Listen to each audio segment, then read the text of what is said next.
Season 1 में आपने देखा कि रंजीत और मैगी सोफिया तक पहुंच गए थे और उन्होंने जादूगरनी रजनी का अंत वैरागी के हाथों कराकर उसकी जादुई नगरी का अंत करा दिया था। रंजीत अपने सपनों की सोफिया को हकीकत में पा चुका था, लेकिन वहां सोफिया के माता पिता और रंजीत की मां भी आ गई थी। जिसके बाद रंजीत अपनी मां और मैगी के साथ अपने घर जाने लगा और सोफिया अपने माँ बाप के साथ चली गई। वैरागी वहीं खड़ी थी। अब आगे। आज जिस साहस का तूने परिचय दिया है, मुझे तुझ पर गर्व हो रहा है। माँ, मुझे सोफिया को वहां नहीं छोड़ना चाहिए था। मैं उसके लिए ही वहां गया था और अब हम उसके बिना घर वापस जा रहे हैं। हाँ, हम सोफिया को अपने साथ नहीं ले जा सकते। लेकिन क्यों माँ? मेरी तो उम्र ही निकल गई सोफिया को ढूंढने के लिए और अब मैं भी अकेला जा रहा हूँ। मैगी, माफ करना आका, भूल गया था। माँ, मुझे सोफिया से विवाह करना है। रंजीत, सोफिया को सिर्फ तेरी मदद की जरूरत थी। तेरा उससे विवाह नहीं हो सकता। माँ, क्यों नहीं हो सकता है? अब तू ज्यादा सवाल जवाब मत कर। एक बार बोल दिया कि विवाह नहीं होगा तो नहीं होगा। मैं सोफिया के पास चला जाता हूँ। मैंने कह दिया ना कि कोई नहीं जाएगा। वैरागी ने मना किया है। वैरागी? लेकिन वैरागी मना क्यों करेगी?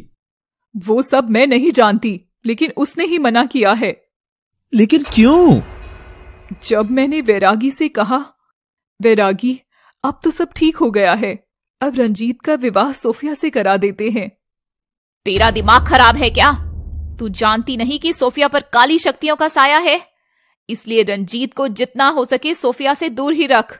हे भगवान, लेकिन सोफिया तो अब ठीक है। नहीं, उस जादूगर रजनी का असर अभी भी सोफिया पर है। फिर अब मैं क्या करूं? तू जल्दी से रंजीत को लेकर यहां से चली जा और गांव पहुंचकर जल्द से जल्द उसकी शादी करा दे। लेकिन वो तो सोफिया को पसंद करता है ना। मूर्खों वाली बात मत कर। तू अपने बेटे को खो देगी और इस बार मैं भी रंजीत को नहीं बचा पाऊंगी। ठीक है, मैं अभी यहां से जा रही हूं। अगर रंजीत बार बार सोफिया का नाम ले तो समझ जाना कि वो सोफिया के वश में हो रहा है और सोफिया अभी भी रजनी के वश में है, इसलिए जितना हो सके रंजीत को यहां से दूर ले जा। ठीक है, मैं अभी रंजीत को यहां से लेकर जा रही हूं। एक बात ध्यान रहे, रंजीत को ये सब मत बताना। हाँ, मैं उसे कुछ नहीं बताऊंगी। मैंने ये सब तुझे क्यों बता दिया? माँ, ऐसा नहीं हो सकता। रजनी अभी मर चुकी है। वैरागी ने बताया कि उसकी शक्तियां आसपास ही घूम रही हैं। माँ, ऐसा कुछ नहीं है। मैं सोफिया के पास जाकर ही रहूंगा। सोफिया भी मेरे लिए परेशान हो रही होगी। नहीं, मैं तुझे कहीं नहीं जाने दूंगी। दूसरी तरफ सोफिया भी अपने मम्मी पापा से बात करने में लगी थी, लेकिन वो उसकी एक भी बात मानने को तैयार नहीं थे। माँ, आपने रंजीत को क्यों जाने दिया? उसने अपना पूरा जीवन मेरे लिए लगा दिया और आपने उसे यूं ही जाने दिया। सोफिया, उसका नाम भी मत लो। मैं रंजीत का नाम इस घर में सुनना ही नहीं चाहता हूँ। पिताजी, ऐसा क्या किया है रंजीत ने जो आप उससे इतना नाराज हो? हम तुझे कुछ नहीं बता सकते हैं। क्यों? मुझे रंजीत के पास जाना है। उसने मुझे मरने से बचाया है। मुझे उसके पास जाना ही होगा। क्योंकि रंजीत एक जादूगर है और उसने तुझे बचाकर कोई एहसान नहीं किया है, बल्कि उसने अपने फायदे के लिए तुझे जादूगरनी रजनी से छुड़ाया है। नहीं, ऐसा नहीं हो सकता है। ऐसा ही है सोफिया, तुम पर उसकी नजर नहीं पड़नी चाहिए, इसलिए हम तुमको अब छुपा कर रखेंगे। जहां आप भी नहीं जा पाए वहां रंजीत पहुंच गया। वो बचपन से मुझे बचाने के लिए ही एक खतरनाक यात्रा पे चल रहा था।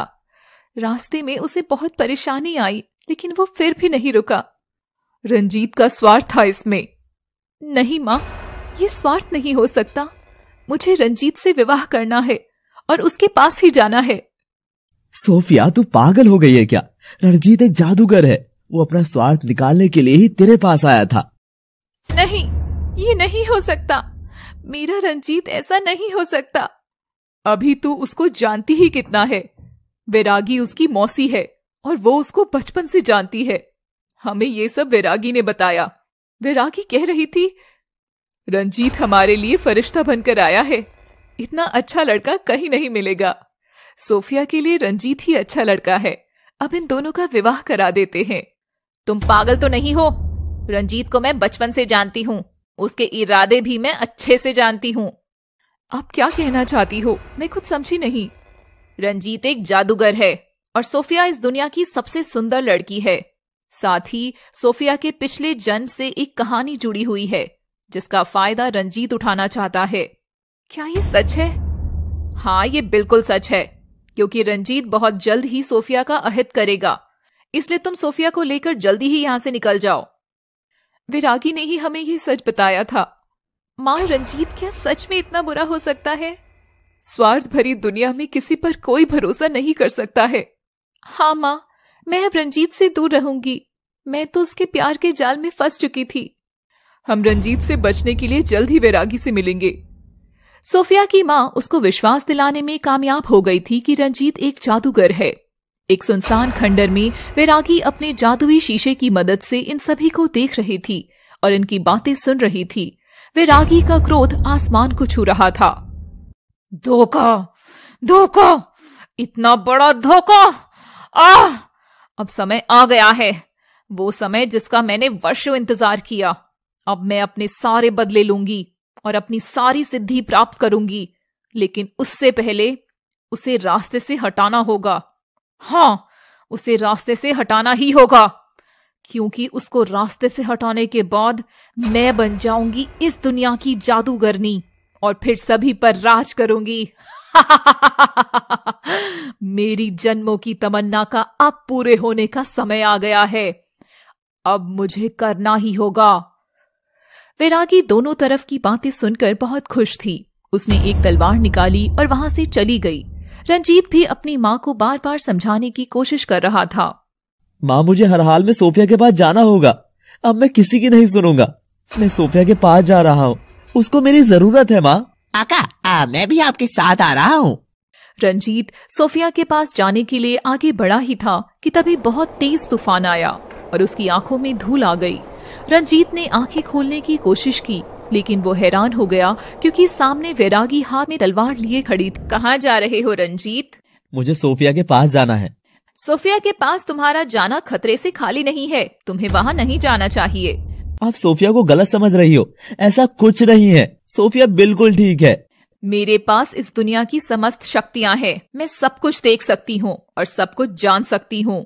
मैं कैसे मान लूं? मुझे सोफिया के पास जाना ही होगा। अगर मुझे मौत भी आएगी तो वहीं जाकर ही आएगी।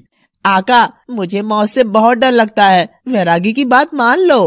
मैगी, ठीक है, अगर तुम्हें जाना ही है तो जाओ, मैं तुम्हें नहीं रोकूंगी। लेकिन मैं भी तुम्हारे साथ चलूंगी। रंजीत, रामायणा और मैगी वहां से सोफिया के पास जाने लगे। वैरागी वहीं खड़ी हो गई। धोखा, अपमान, मेरी बात नहीं मानी। मुझे बदला चाहिए, मुझे इसका बदला चाहिए और मैं भी बदला लेकर रहूंगी। वैरागी भी अपने खंडर वापस लौट गई। रामायणा, रंजीत और मैगी जंगल के रास्ते से चले जा रहे थे। आका, मैं चलते चलते थक गया हूँ। हमें कहीं आराम करना चाहिए। मैगी, आराम करने का समय बिल्कुल भी नहीं है। हमें लगातार चलना ही होगा। आका, अब मुझे गोद में उठा लो ना। मैगी, मैं तुझे आसमान में लटका दूंगा। रंजीत मैगी को डांट ही रहा था कि तभी मैगी और उसकी माँ हवा में उड़ने लगी और आसमान में लटक गए। रंजीत, बचाओ, बचाओ। रंजीत, मुझे बचा बेटा। आका, मैं तो मजाक कर रहा था। आपने सच में ही आसमान में लटका दिया। मैंने कुछ भी नहीं किया, लेकिन ये लोग हवा में कैसे पहुंच गए और ये नीचे क्यों नहीं आ रहे हैं? जरूर यहाँ कोई गड़बड़ है। रंजीत उन दोनों को बचाता है कि इससे पहले एक पागल और खूंखार बैल वहां आ गया जिसके लंबे लंबे सींग थे और देखने से ही वो बहुत आक्रामक लग रहा था। आका, आप भी हवा में आ जाओ ना, यहाँ बहुत मजा आ रहा है। नीचे वो सांड आपको मार देगा वरना। मैगी, अपना मुंह बंद रखो। बैल ने भी उस पर हमला कर दिया। रंजीत ने बैल के सींगों को अपने हाथ से पकड़कर उसे रोकने की कोशिश की, लेकिन बैल बहुत ताकतवर था। उसने रंजीत को सर पर उठा लिया।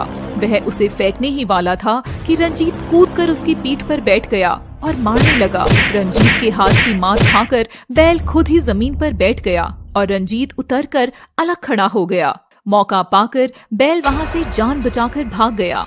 मैगी और रामायणा भी बैल के जाने के बाद नीचे आ गए। आका, ये कैसे हो सकता है? आपको अगर हमें आसमान में लटकाना ही था तो बता दिया होता। अचानक से कौन डराता है भला? मैंने नहीं लटकाया, मुझे खुद समझ में नहीं आ रहा कि ये सब क्या हो रहा है। रंजीत, मैं फिर कह रही हूँ कि ये सोफिया की वजह से हुआ है। अभी भी समय है, घर लौट चलते हैं। नहीं माँ, मैं वापस नहीं जाऊंगा। ठीक है, तेरी जिद के आगे मेरी चल ही नहीं सकती है। रमायना को रंजीत और मैगी के साथ जाना ही पड़ा। कुछ ही घंटों में वो सोफिया के महल पहुंच गए और जैसे तैसे अंदर घुसने का प्रयत्न करने लगे, लेकिन दरवाजे पर उपस्थित पहरेदार ने उसे रोक लिया। रुको, अंदर कहाँ जाते हो? हमें सोफिया और उसके माता पिता से मिलना है। आप कौन है? मैं नहीं जानता हूँ, लेकिन राजा साहब का आदेश है कि कोई भी अंदर ना आने पाए। राजकुमारी सोफिया की जान को खतरा है। क्या हुआ सोफिया को? वो ठीक तो है ना? वो तो ठीक है, लेकिन कोई रणजीत नाम का जादूगर उसके पीछे पड़ा है। उसके साये से राजकुमारी को बचाना है, इसीलिए हम आपको अंदर नहीं जाने दे सकते हैं। यह सुनकर रंजीत, रमायना और मैगी तीनों परेशान हो गए। मैं ही रंजीत हूँ, मुझे गिरफ्तार करके राजा साहब के पास ले चलो। पहरेदार ने शोर मचा दिया और बाकी सिपाही भी आ गए। वो रंजीत को लेकर राजा के सामने पहुंच गए। राजा साहब अपने दरबार में दरबारियों के साथ किसी खास विषय पर चर्चा कर रहे थे। रणजीत, रमायना, तुम आ ही गए यहाँ तक। माफ कीजिए राजा साहब, लेकिन मेरे बारे में गलत संदेश आपको मिला है। तुम एक जादूगर हो, मेरी बेटी से दूर रहो। मैं कोई जादूगर नहीं हूँ, मेरा विश्वास कीजिए। हाँ राजा साहब, मेरा बेटा जादूगर नहीं है, ये आपको भ्रम हुआ है। और सोफिया पर भी तो काली शक्तियों का साया है। एबो ने अगर मेरी बेटी के बारे में कुछ भी कहा तो तेरी जुबान बाहर निकाल लूंगा। मैगी, तुमसे कितनी बार कहा है कि सोच समझ कर बात किया करो।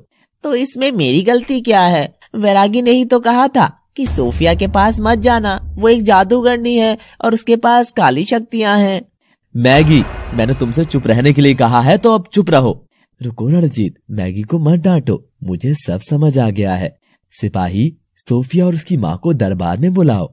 सिपाही दौड़ कर गया और दोनों को बुला लाया। रंजीत को अपने सामने देखकर सोफिया और उसकी माँ भी घबरा गई थी।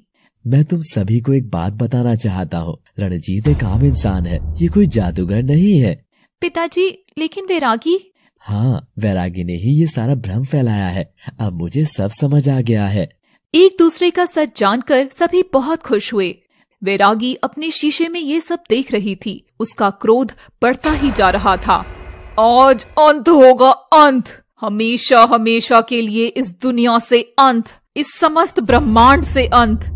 वैरागी के यहाँ मातम तो राजा के यहाँ खुशियाँ छाई हुई थी। मैं चाहता हूँ कि रणजीत और सोफिया का विवाह मैं आज ही करा दूं। धन्यवाद राजा साहब, हम तैयार हैं। ठीक है, फिर विवाह की तैयारी की जाए। ये विवाह आज ही होगा। सभी लोग तैयारियों में लग गए। मंडप सज गया और पंडित जी भी आकर पूजा पाठ करने लगे। रंजीत और सोफिया भी दुल्हा दुल्हन की पोशाक पहनकर आ गए। पंडित जी ने मंत्र पढ़ते हुए फेरे शुरू करा दिए। सोफिया और रंजीत 6 फेरे ले चुके थे। 7वें फेरे पर वहाँ आंधी तूफान के साथ वैरागी बाल बिखेर कर और काले वस्त्र पहनकर पहुँच गई। उसके हाथ में एक भाला था। वो देखने में बहुत डरावनी लग रही थी। वैरागी, आप यहाँ? मेरी 1000 कोशिशों के बाद भी तुम लोग नहीं माने। अब तुम्हारा अंत आज मैं इस दुनिया से करके रहूंगी। तुम सब मरोगे। तू तो मेरी बहन है ना, फिर अपने ही परिवार का बुरा क्यों चाहती है?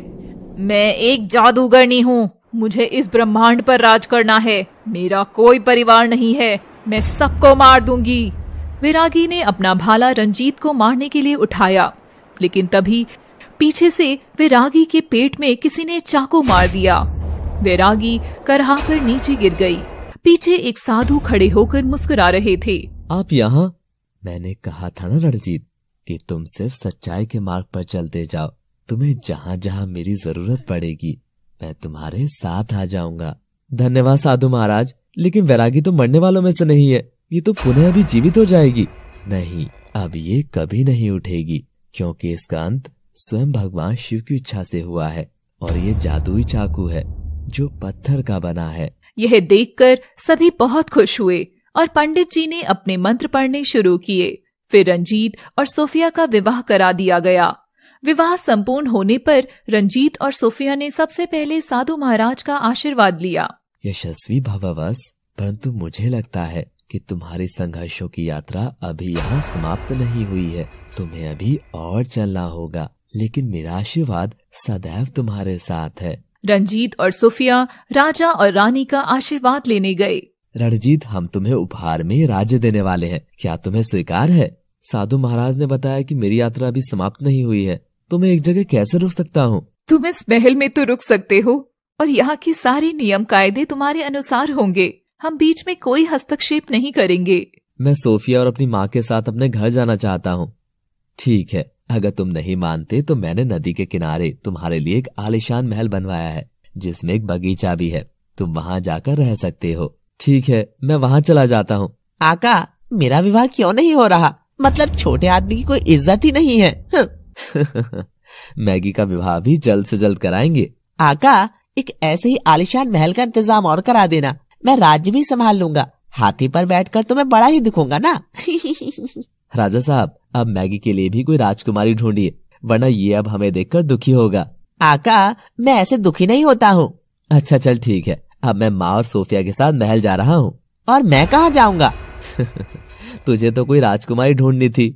नहीं आका, मैं आपके साथ साथ रहूंगा। मैं किसी राजकुमारी के लिए आपको नहीं छोड़ सकता। झूठे। मैं भी साथ चलूंगा, और वैसे भी इतने आलीशान महल में आप अकेले रहोगे, ये अच्छी बात नहीं है। उसमें मैंने भी मेहनत की है। ठीक है, मैं तो मजाक कर रहा था। रंजीत अपनी माँ और पत्नी सोफिया के साथ महल में पहुंच गया। मैगी भी पीछे पीछे जा रहा था। महल में सिपाही, दासी, बावर्ची सभी की सुविधा थी। सब लोग अपना अपना काम कर रहे थे। बाहर एक बगीचा था, हाथी और घोड़े थे। चारों लोग आराम से यहाँ रहने लगे। मैगी भी दिन भर खूब मस्ती करता था।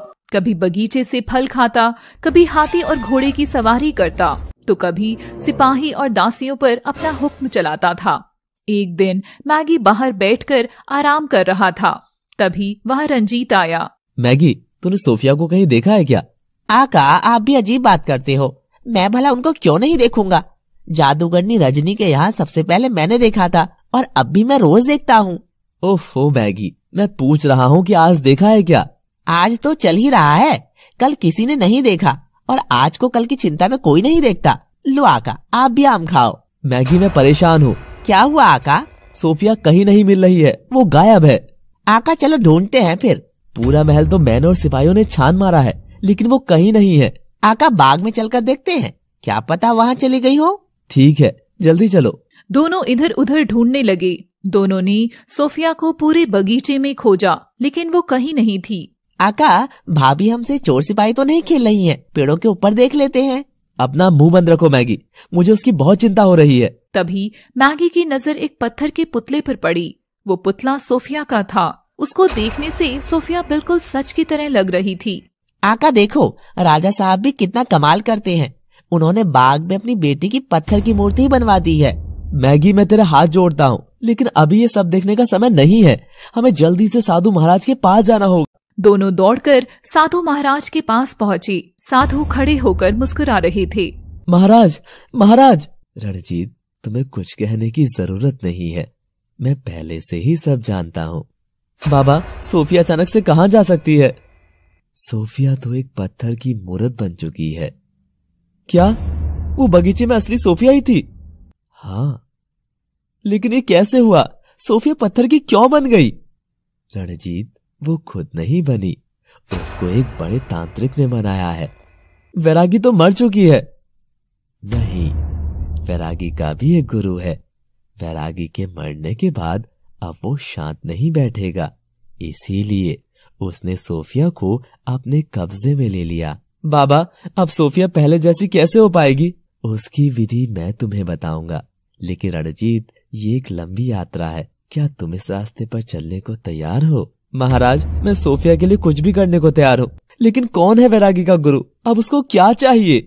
उसका नाम लूसीफर है। लूसीफर कहाँ रहता है ये? महाराज, मैं इससे आकर मिलूंगा।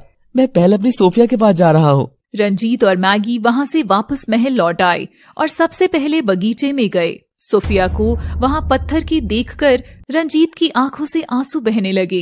रंजीत सोफिया से लिपटकर रोने लगा।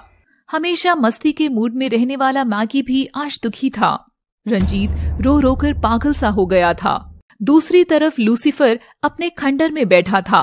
उसने काले वस्त्र, लंबी दाढ़ी और लंबे खुले बाल करके वो आग के सामने बैठा था। उसने अपना चेहरा अपने बालों से ही ढका हुआ था। मेरे साथ धोखा हुआ है भगवान, धोखा। मैं आज से शैतान का भक्त बनूंगा और मैं खुद भी शैतान ही हूँ। मेरी वर्षों की मेहनत वैरागी को किसी और ने मार दिया। वैरागी को मुझे अपने हिसाब से मारना था, लेकिन अब सब खत्म हो गया। मैं उसको नहीं छोड़ूंगा। मैं प्रण लेता हूँ कि इस गुफा से रणजीत और सोफिया को मारकर ही बाहर निकलूंगा। हाँ। ल्यूसीफर बहुत क्रोध में आ गया था। उसने अपने बाल अलग हटाए। उसकी आंखों से खून बह रहा था और उसका चेहरा देखने में बहुत ही डरावना था। नहीं छोड़ूंगा, मैं इससे इंतकाम लेकर ही रहूंगा। हे मेरे शैतान, मेरे प्रण को मत टूटने देना। अब सारे मोहरे मेरे होंगे, समय मेरा होगा, जगह भी मेरी होगी, हथियार भी मेरे होंगे। अब तू देखता जा रणजीत कि मैं तेरे और तेरी उस सोफिया के साथ क्या करता हूँ। तूने मेरी शिष्या वैरागी को मारकर मेरे सपनों पर पानी फेरकर मुझे खून के आंसू रुलाया है। अब मैं भी तुझे रुलाऊंगा। दूसरी तरफ हंसती खिलखिलाती सोफिया अब पत्थर की बन चुकी थी। वो रंजीत के बार बार आग्रह करने पर भी नहीं बोल रही थी। सोफिया, सोफिया, मुझसे बात करो सोफिया, मैं तुम्हारे बिना नहीं जी सकता। देखो सोफिया, अगर तुम बात नहीं करोगी तो मैं तुम्हारी मूर्ति से ही सिर्फ पटक पटक कर मर जाऊंगा। आका, मरने से सोफिया वापस नहीं आएगी, वो फिर भी पत्थर ही रहेगी। फिर क्या करूं मैं मैगी? अपनी प्यारी सोफिया को पत्थर बने हुए भी तो नहीं देख सकता हूँ, इसीलिए मुझे खुद ही मरना होगा। आका, आपको याद है कि साधु महाराज ने क्या कहा था? उन्होंने कहा था कि यात्रा लंबी चलेगी और वो आगे का रास्ता बताएंगे। हाँ मैगी, और हम सोफिया को पत्थर से मुक्त करा सकते हैं। रंजीत को साधु की बात याद आ गई और उसकी आंखों में एक चमक आ गई। आका, हम जल्दी से साधु के पास चलती हैं। हाँ मैगी, मैं सोफिया के लिए कुछ भी करने को तैयार हूँ, लेकिन मुझे सोफिया वापस चाहिए। जल्दी से दोनों साधु महाराज के पास पहुँच गए। आ गए तुम दोनों। बाबा जल्दी से सोफिया को वापस जीवित करने वाला उपाय बता दो। रणजीत, ये इतना भी आसान नहीं है जितना तुम्हें लग रहा है। इसके लिए तुम्हें धैर्य की जरूरत है। बाबा, सारी उम्र सोफिया के लिए धैर्य ही रखा है, लेकिन भगवान अब मेरी और परीक्षा लेना चाहता है तो मैं तैयार हूँ। तेरी परीक्षा भगवान नहीं, लूसीफर लेना चाहता है। इस लूसीफर का तो मैं खून पी जाऊंगा। उसे मारना इतना आसान नहीं है। उसे मारने का प्रबंध स्वयं महादेव ने रचा है। बाबा, आप जल्दी से उपाय बताइए। रणजीत, तुम्हें एक नई मायावी दुनिया के रास्ते पर चलना होगा। उस दुनिया में सबसे अंतिम रास्ते पर जो तुम्हारी मंजिल होगी, वहाँ तुम्हें एक मुकुट मिलेगा। जब तुम वो ले आओगे तभी सोफिया तुम्हारी हो सकेगी। हाँ बाबा, मैं इस रास्ते पर जरूर जाऊंगा। ध्यान रहे, तुम्हें लूसीफर हर बार नुकसान पहुँचाने की कोशिश करेगा, क्योंकि लूसीफर नहीं चाहता कि तुम वहाँ पर पहुँचो। मेरे पास एक विचार है आका। बोलो। मायावी दुनिया के आगे वाले रास्ते से लूसीफर जाएगा और अंतिम तक जाने में बहुत समय लगेगा, इसीलिए हम उसके पीछे का रास्ता खोजते हैं ताकि सबसे पहले वो मुकुट हम पालें। मैगी, शरीर के साथ साथ तेरा दिमाग भी छोटा है। रंजीत और मैगी दोनों बाबा के बताए रास्ते पर निकल गए। लूसीफर अपने मायावी शक्तियों से ये सब देख रहा था। तू वहाँ नहीं पहुँच पाएगा रणजीत, क्योंकि उस मुकुट को इस दुनिया में कोई भी हाथ नहीं लगा सकता। तुझे तो मेरे पास आना था, लेकिन तू तो गलत रास्ते पर निकल गया है। मुझे कुछ करना होगा। लूसीफर ने एक जादुई चील बनाया। चील, तुझे रणजीत को उसका रास्ता भटकाना है और किसी भी तरह मेरी गुफा तक लाना है। मैं उसे जादुई शक्तियों से वही भस्म कर सकता हूँ, लेकिन मैंने कसम खाई है कि उसे उसके पैरों यहाँ बुलाकर ही मारूंगा। चील लूसीफर का आदेश सुनकर रंजीत के पास पहुँच गया और उसके कान पर बोलने लगा। आका, हमारे ऊपर ये चील मंडरा रहा है, हम क्या इसे कबूतर दिखते हैं? मैगी, ये जंगल है, अगर यहाँ ये नहीं रहेंगे तो कौन रहेगा भला? चील जोर जोर से चिल्लाने लगा। रंजीत और मैगी दोनों उसकी आवाज से परेशान हो गए। जा भाई जा, हम कोई कबूतर नहीं है कि संदेश पहुँचाने जा रहे हैं, कहीं और जा। हाँ। मैगी, वो पक्षी तेरी बात कैसे समझेगा भला? चील मैगी के सर पर बैठ गया। रंजीत ने उसे भगाया तो वह तुरंत वहाँ से चला गया। अरे वाह का, आपका इतना डर है इसको भी। मैगी खुश हुआ। अब जल्दी जल्दी कदम बढ़ा लो, रात होने से पहले हमें अपना रास्ता तय करके मंजिल तक पहुँचना है। रंजीत और मैगी बिना किसी खतरे की आशंका के चले जा रहे थे। तभी वो चील दोबारा आ गया। उसने मुंह में एक सांप दबाया हुआ था। चील ने एक जहरीला सांप रंजीत और मैगी के ऊपर फेंक दिया, जो रंजीत के ऊपर आकर गिरा। अब ये सांप कहाँ से आ गया? रंजीत ने जल्द ही उस सांप को उठाकर अलग फेंक दिया। आका, लगता है कि यहाँ सांपों की बारिश हो रही है। नहीं, इसके पीछे जरूर कोई राज है। रंजीत ये सोच ही रहा था कि तभी ऊपर से उड़ते हुए चील की आवाज आई। ओह, तो ये चील का काम है, इसने ही सांप फेंका था। आका, इस चील से भी पूछ लो कि इसे क्या चाहिए। मैगी अभी चुप रहो और इस चील की हरकत पर ध्यान रखो। रंजीत और मैगी चुपचाप उस चील को देखते रहे। वो उन दोनों का रास्ता रोक रही थी। तब रंजीत और मैगी आगे चलते थे तो वो शोर करती थी और उनका ध्यान भटकाती, लेकिन रंजीत नहीं रुका। तभी उसे एक गुफा दिखाई दी। शायद साधु महाराज ने ये गुफा बताई थी। जब मैगी और रंजीत उस गुफा में जाने लगी तो चील शांत हो गया।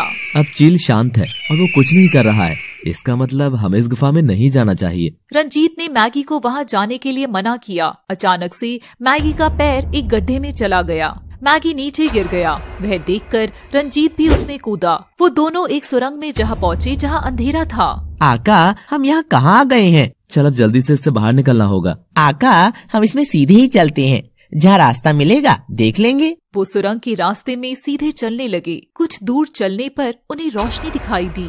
मुझे लगता है कि वहाँ पर कोई है। आगे चलना सही होगा या नहीं? अब पीछे जाने में भी उतना ही समय लगेगा जितना आने में लगा है। इससे अच्छा है कि हमें आगे जाना चाहिए। दोनों उस रोशनी के पास जाते हैं तो वहाँ कोई नहीं है और एक दरवाजा है। आका, लगता है कि हमें खजाने का रास्ता मिल गया है। हम खजाने का क्या करेंगे? चलो वापस चलकर कोई दूसरा रास्ता देखते हैं। ठीक है आका, वैसे भी मुझे यहाँ बहुत डर लग रहा है। जैसे ही मैगी और रंजीत पीछे मुड़े, उन्हें एक आवाज आई। अब तुम दोनों इस माया जाल में फंस चुके हो, तुम यहाँ से बाहर नहीं जा सकते हो। तुरंत ही जादुई दीवार वहाँ बन गई। यह देखकर मैगी बहुत डर गया। आका, पीछे दीवार लग गई, अब हम जेल में बंद हो गए, अब हम क्या करेंगे? धैर्य से काम लो मैगी, रुको अभी देखते हैं कि क्या मामला है। तुम दोनों के पास यहाँ से बचने का एक ही रास्ता है। तुमको हमारे सवालों का जवाब देना होगा। हम आपके सभी सवालों के जवाब देने को तैयार हैं। ठीक है, अगर तुम एक सवाल का जवाब दे देते हो तो तुम्हारे लिए दरवाजा खुल जाएगा, लेकिन याद रहे कि ये दीवार कभी नहीं हटेगी। ठीक है, आप सवाल पूछिए। एक ऐसी चीज का नाम बताओ जिसे आग जला नहीं सकती, शस्त्र उसे काट नहीं सकते, पानी उसे भिगो नहीं सकता और मौत उसे मार नहीं सकती। रंजीत को रोशनी के कारण अपनी परछाई दिख रही थी। उसका उस पर ध्यान गया। कोई भी जादूगरी आवाज सिर्फ मुझे मार सकती है, आग मुझे जला सकती है, लेकिन मेरी परछाई का ये कुछ भी नहीं बिगाड़ सकते। हाँ, इसका जवाब है परछाई। यही इसका सही जवाब है। तुम पहली परीक्षा में सफल हुए हो, अब तुम अंदर जा सकते हो। पहला दरवाजा खुल गया और यह देखकर रंजीत और मैगी दोनों आश्चर्यचकित हो। रंजीत और मैगी ने जैसे ही ध्यान दिया तो वो हैरान रह गए, क्योंकि उन दोनों ने एक जादुई खजाने की कल्पना की थी और वहाँ एक कबाड़ खाना था। आका, ये क्या है? ये तो लगता है कि वर्षों पहले यहाँ किसी ने कुछ दबाया होगा, अब वही सड़ रहा है। मैं यहाँ सांस भी नहीं ले पा रहा हूँ। चलो आका, यहाँ से बाहर भागते हैं। हाँ, अब यही ठीक होगा। तभी वो आवाज वापस आती है। अगर तुम सोचते हो कि तुम यहाँ से बचकर वापस जा सकते हो तो तुम गलत हो। अब तुम यहाँ से नहीं जा पाओगे। आप कौन है? एक बार सामने आकर बोलिए। तुम मेरे बारे में नहीं जान पाओगे और अगर जानने की कोशिश की तो यहीं मारे जाओगे। इसीलिए अच्छा रहेगा कि तुम इसमें अंदर ही जाओ। आका, लगता है कि यहाँ फिर से फंस गए हैं। हा, खूब अच्छे से सोच समझ लो। मैगी, अब हम इस कबाड़ खाने को पार करके ही रहेंगे, क्योंकि बाहर जा नहीं सकते और ना किसी आवाज से लड़ सकते हैं। आका, आवाज से लड़ने में ही तो फायदा है, क्योंकि इसको मारने के लिए ज्यादा शक्ति की आवश्यकता भी नहीं है। मैगी, तुम्हारे अंदर दिमाग है भी कि नहीं? अरे वो आवाज है, आवाज को कैसे कोई मार सकता है भला? ओ, भूल गया था आका। मैगी और रंजीत उसकी बात पर कोई ध्यान नहीं देते और उस कबाड़े में चलने लगते हैं। तभी मैगी के पैर के नीचे एक हाथ आ जाता है और वो जोर से चीखता है। आका, यहाँ भूत है, बचाओ आका, भूत भूत। मैगी, बेवजह क्यों चीख रहे हो? यहाँ तो कुछ भी नहीं है। मेरा पैर किसी चुड़ैल ने पकड़ा हुआ है। रंजीत मैगी के पैर के नीचे देखता है तो वहाँ एक प्लास्टिक का हाथ होता है। ये प्लास्टिक का हाथ है, इससे कौन डर सकता है? ये मेरा भ्रम नहीं हो सकता, मेरे पैर को किसी ने पकड़ा हुआ था। मैगी, ये तुम्हारा भ्रम ही था। अगर तुम्हें मेरी बात पर यकीन नहीं है तो मैं इसे अपनी जेब में ही रख लेता हूँ। रंजीत ने वो हाथ अपनी जेब में रख लिया और चलने लगे। दोनों ने अपनी नाक दबाई हुई थी। तभी वहाँ एक सुंदर स्त्री आई। मुझे लगता है कि हमारी तरह कोई और भी खजाने की तलाश में आकर यहाँ फंसा है। यहाँ कोई इतनी सुंदर स्त्री भी हो सकती है क्या? आका मत देखिए, क्योंकि सोफिया से सुंदर नहीं है। सोफिया के लिए तो मैं कुछ भी करूँगा। तभी वो महिला आकर बोलती है, मेरा नाम माया है। ये कैसा नाम है? चुप करो मैगी, ऐसे किसी का मजाक नहीं उड़ाते। धन्यवाद। वैसे आप यहाँ? मैं उस सुरंग में गिर गई थी, तो उसके बाद वापस नहीं जा पाई। अच्छा, आपके अंदर भी दिमाग है। पहेली का जवाब तो दिया होगा ना? मन तो कर रहा है कि रंजीत से पहले इस बोने की गर्दन पकड़कर दबा दूं, लेकिन अभी खुद के गुस्से पर काबू रखना होगा। और जी, मेरे अंदर भी दिमाग है, इसलिए ही अब तक चुप हूँ। आप कहाँ चुप हैं? आप तो जब से ही बोले जा रही हो। मैगी, अब तुम चुप हो जाओ, मुझे माया से बात करने दो। ठीक है आका, मैं अब कुछ नहीं बोलूँगा। माया, तुम यहाँ से वापस कैसे जाओगी? और तुम्हें यहाँ डर नहीं लग रहा? मैं भी यहाँ से वापस जाना चाहती हूँ, लेकिन जा ही नहीं पा रही हूँ। अब तो आगे जाने का एक ही रास्ता बचा है, मैं इसलिए तुम्हारे साथ साथ चल रही हूँ। हाँ ठीक है। तुम्हारे पास कोई जादुई शक्तियाँ है क्या? माया ये सब क्यों पूछ रही है? अगर जादुई शक्तियाँ होती तो मैं अब तक बाहर जा चुका होता। यहाँ संघर्ष क्यों करता भला? वो तो मैं भी अच्छे से जानती हूँ कि तू क्या है। तीनों चले जा रहे थे, तभी मैगी के पैर के नीचे फिर से एक हाथ आ गया, जिसने उसका पैर पकड़ लिया। आका देख लो, इसने अभी भी मेरा पैर पकड़ा है। रंजीत ने नीचे देखा तो वहाँ सिर्फ एक प्लास्टिक का हाथ था। अरे ये तो वही हाथ है, हो सकता है कि ये किसी गुड़िया के होंगे। इसने सच में मेरा पैर पकड़ा था। ठीक है, मैं ये हाथ उठाकर भी अपनी जेब में रख लेता हूँ। रंजीत ने वो हाथ भी उठाकर जेब में रख लिया। तभी उन्हें वहाँ एक और महिला दिखाई दी। लगता है यहाँ बहुत सारे लोग खजाने की खोज में आए हैं। हाँ, इस सुरंग में कितने लोग बंद हैं? मुझे तो कुछ समझ नहीं आ रहा, अब क्या करूं? सबके साथ मिलकर जंजाल से बाहर निकलना है। मेरा नाम राक्षसी है और राक्षसी के जंजाल से निकलना इतना मुश्किल नहीं है। आका, ये तो साक्षात राक्षसी है, मुझे से बचा लो। अब तो मुझे भी बहुत डर लग रहा है। मैं तुमको जीवित नहीं छोड़ूंगी। रंजीत ने माया और मैगी को अपने पीछे छुपा लिया और खुद राक्षसी के सामने खड़ा हो गया। राक्षसी मुंह से आग उगल रही थी। रंजीत ने उसको प्रतिक्रिया दी। राक्षसी के वार का रंजीत पर कोई असर नहीं हुआ, जिससे राक्षसी आग बबूला हो गई और उसने ज्यादा आग फेंकनी शुरू कर दी, लेकिन आग रंजीत के पास जाने से पहले ही नष्ट हो जाती थी। तू क्या समझता है कि राक्षसी के वार से तू बच जाएगा? मैं तेरी कहानी हमेशा हमेशा के लिए आज यहाँ खत्म कर दूंगी। तू अब वापस भी नहीं जा पाएगा और आगे भी नहीं जा पाएगा। अब तेरा समय नजदीक आ गया है। हमारे जाल में फंसा है और हमें ही धमकी देता है। पीछे से माया ने मैगी को उठाकर दूर फेंक कर मारा और रंजीत के सिर पर भी एक बड़ा पत्थर मार दिया। रंजीत करहाकर वहीं गिर गया। माया, हम दोनों ने अपना काम ठीक से कर दिया है। अब हमारे आका भी हमसे बहुत खुश होंगे। बेचारा रंजीत अब कभी दोबारा नहीं उठेगा। रंजीत को पता नहीं क्यों आराम से रहना नहीं आता। आम आदमी की तरह साधारण जीवन भी तो बिता सकता था। इसकी मौत तो आपके हाथों लिखी थी, तो ये कैसे संभव था? दोनों राक्षसी जोर जोर से हंसने लगी। मैगी और रंजीत के कानों में ये आवाज जा रही थी, लेकिन रंजीत सिर पर लगी गहरी चोट के कारण उठ नहीं सकता था और मैगी डर की वजह से उठना नहीं चाहता था। अब इन दोनों का क्या करना है? यही पड़े रहना दें या इनको यही पड़ा रहने दो? लेकिन बोने को तो मारा ही नहीं है, शायद वो जिंदा है। कोई बात नहीं, तो उसको मैं अब मार देती हूँ। माया ने जाकर मैगी को उठाया। मैगी ने आंखें बंद कर ली और सांस भी रोक ली। लगता है ये तो खौफ से ही मर गया, लेकिन मैगी ज्यादा समय तक आंखें बंद नहीं कर पाया और माया को पता चल गया कि ये जिंदा है। तभी रंजीत भी उठ गया। ये दोनों जिंदा हैं।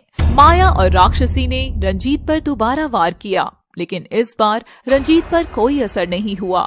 रंजीत ने अपना मुंह खोला और उसके मुंह से भी आग निकली, जिसका सामना दोनों मायावी औरत नहीं कर पाई और जलकर वहीं भस्म हो गई। मैगी, इन दोनों का तो हो गया है, अब जल्दी से यहाँ से बाहर निकलते हैं। वो कुछ और आगे चला तो आगे एक और दरवाजा था। आका, फिर से एक और दरवाजा है। हाँ, अब ना जाने इसमें क्या होगा। कोई सुंदरी मिलनी चाहिए, राक्षसी नहीं। क्योंकि आका दिल टूट जाता है। अब तो मैगी के लिए कोई मिल ही जाए, फिर मैं भी अपनी जिम्मेदारियों से आजाद हो जाऊं। आका ऐसा मत कहो, क्या पता मुझे फिर से कोई डायन मिल जाए। हाँ, तो डायन से भी प्यार हो सकता है। मैं अकेले ही ठीक हूँ, मैं आपके साथ ही रह लूंगा। आका अब इस दरवाजे को खोलिए। इसमें तो एक चाबी पहले से लगी है। आका इस दरवाजे को मैं ही खोलूंगा। मैगी पहले ही सोच लो। आका आप मेरे कद पर मत जाना, मेरे अंदर भी बहुत शक्ति है।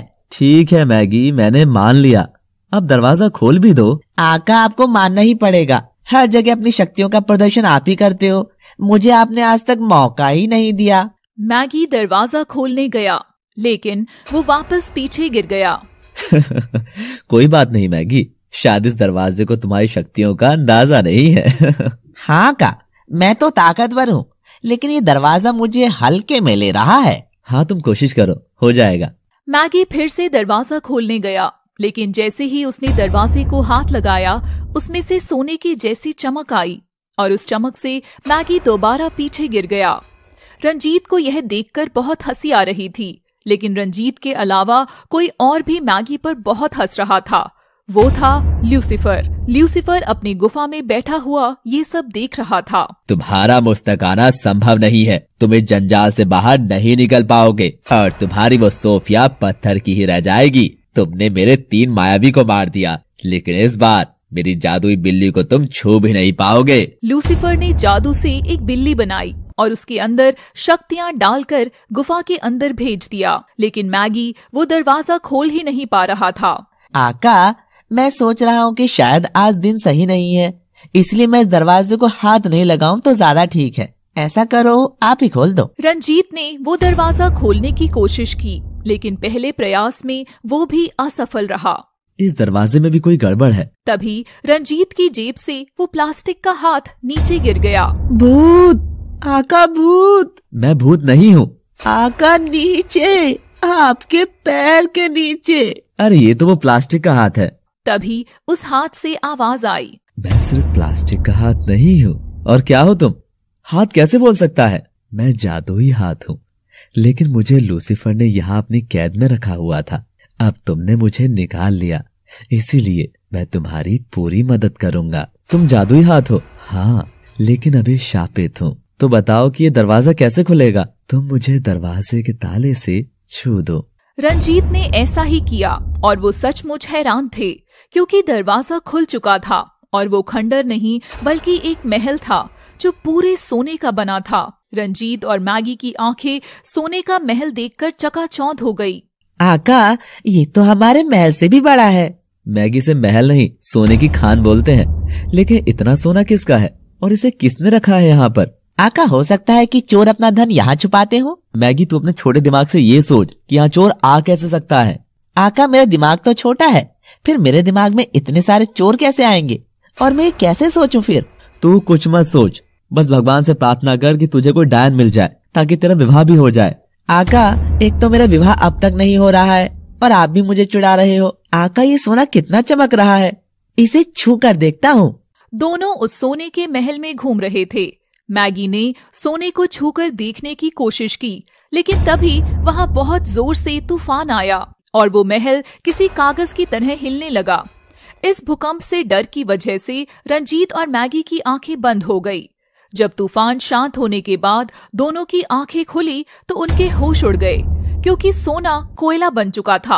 आका, ये कैसे हो सकता है? ये सोना नहीं था, ये तो कोयला था। नहीं मैगी, ये सोना ही था। तेरे हाथ लगाने के बाद ये सब हुआ है। जरूर इसके पीछे कोई रहस्य छुपा है। तभी उन्हें एक आवाज आई, तुमने सही पहचाना रंजीत, ये सोना ही था, लेकिन अगर कोई भी व्यक्ति उसे छुएगा तो ये कोयला बन जाएगा। आप कौन है और ये कैसे हो सकता है? मैं इस सोने की देवी हूँ, लेकिन ल्यूसीफर की गिरफ्त में हूँ। ल्यूसीफर ये सारा सोना लेकर जाना चाहता था। मैंने उसे श्राप दिया है कि अगर कोई भी व्यक्ति इसे हाथ लगाएगा तो ये कोयला हो जाएगा। देवी, हमसे गलती हो गई। नहीं, मैं ये सारा सोना तुम्हें देना चाहती हूँ। जिस दिन तुम लूसीफर को मारकर सोफिया को जीवित कर लोगे, मैं ये सारा सोना तुम्हें दे दूंगी। आका, अब तो सोना ही सोना होगा। देवी, सोना तो अब कोयला बन चुका है, ये वापस सोना कैसे बनेगा? जिस दिन ल्यूसीफर का अंत हो जाएगा उस दिन ये शाप मुक्त होकर वापस सोना बन जाएगा। ठीक है देवी, आज्ञा दीजिए। रंजीत, ये सारा जाल लूसीफर का है, इसलिए तुमको ध्यान से एक एक कदम रखना होगा। मुझे तुम पर पूरा विश्वास है कि तुम इस राक्षस का इस धरती से अंत कर दोगे। रंजीत और मैगी देवी को प्रणाम करके वहाँ से आगे बढ़े, लेकिन उस महल में थोड़ा आगे चलते ही एक बुढ़िया बैठी थी जो देखने से बहुत ही जरूरतमंद लग रही थी। उसके हाथ में एक बिल्ली थी। आका देखो बिल्ली। आका मुझे बिल्ली बहुत पसंद है, लेकिन इनकी आंखों से डर लगता है। लेकिन ये बूढ़ी अम्मा यहाँ क्यों बैठी है? अपनी बिल्ली को सोने का महल दिखाने लाई होगी। नहीं, इस बात को थोड़ा गंभीर होकर सोचना पड़ेगा। अम्मा, आप यहाँ क्या कर रही हो? मैं यहाँ फंस गई हूँ। ये मेरी छोटी बिल्ली है, इसको चोट लगी है। लाओ, आपकी बिल्ली को हम दवा लगा देते हैं। मैगी अब वैद्य भी बन गया क्या? बूढ़ी ने बिल्ली मैगी को दे दी। मैगी उसे प्यार से बात करने लगा। जब मैगी ने बिल्ली को गोद में लिया था उसमें वजन कम था, लेकिन धीरे धीरे उसका वजन बढ़ने लगा। आका, ये बिल्ली मुझसे नहीं उठाई जा रही है, इसका वजन धीरे धीरे बढ़ रहा है। ये बड़ी हो रही होगी मैगी। लेकिन आका, मैं तो इतने सालों से आज तक बड़ा नहीं हुआ, फिर ये कुछ क्षणों में कैसे बड़ी हो सकती है भला? रंजीत बिल्ली को मजाक में समझ रहा था, लेकिन बिल्ली ने अपनी चाल दिखानी शुरू कर दी। बिल्ली बहुत बड़ी हो गई।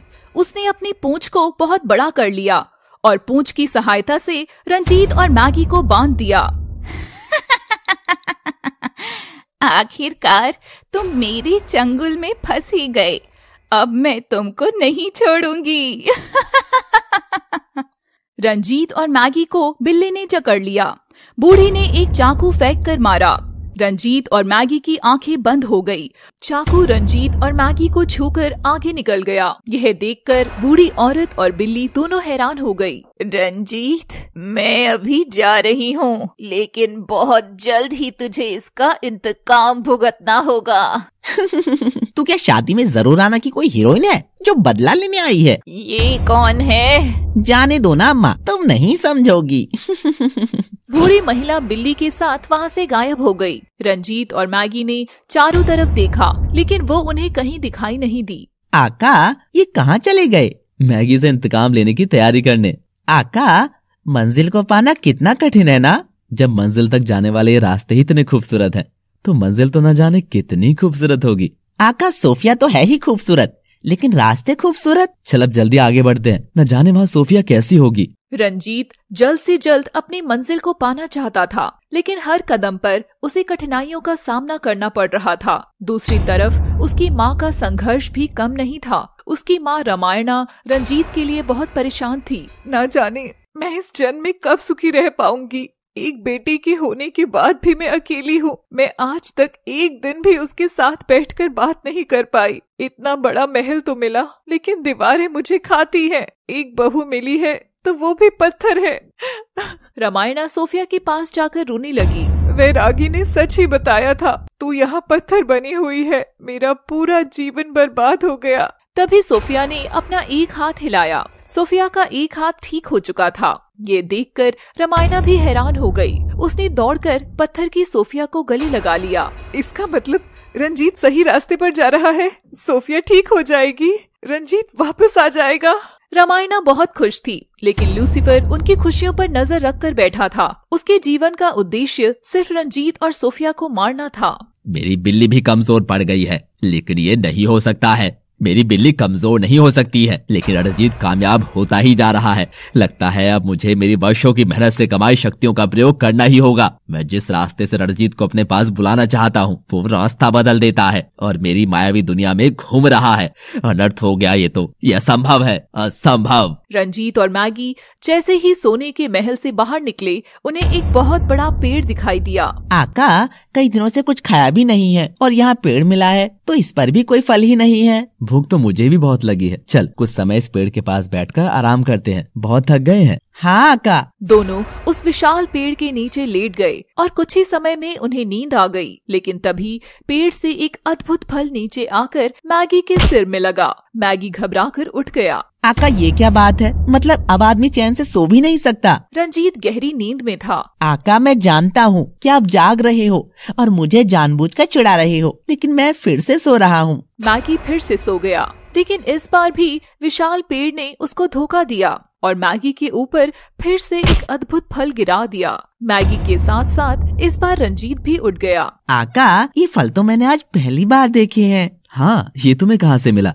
आपने ही तो दिया। रंजीत सारा मामला समझ गया। मैगी खाने वाले फल नहीं है। मुझसे अब रुका नहीं जा रहा, मैं ये फल खाऊंगा। मैगी तुम अच्छे से जानते हो कि ये मायावी नगरी है, तो यहाँ की कोई भी चीज खाना सुरक्षित नहीं है। मैगी ने वो दोनों फल फटाफट खा लिए, लेकिन फल के खाते ही मैगी का चेहरा लाल हो गया। यह देखकर पहले रंजीत थोड़ा घबराया, लेकिन फिर जोर जोर से हंसने लगा। क्या हुआ आका, ऐसे क्यों हंस रहे हो? काश तो अपनी शक्ल देख पाता। ऐसा क्या हुआ आका?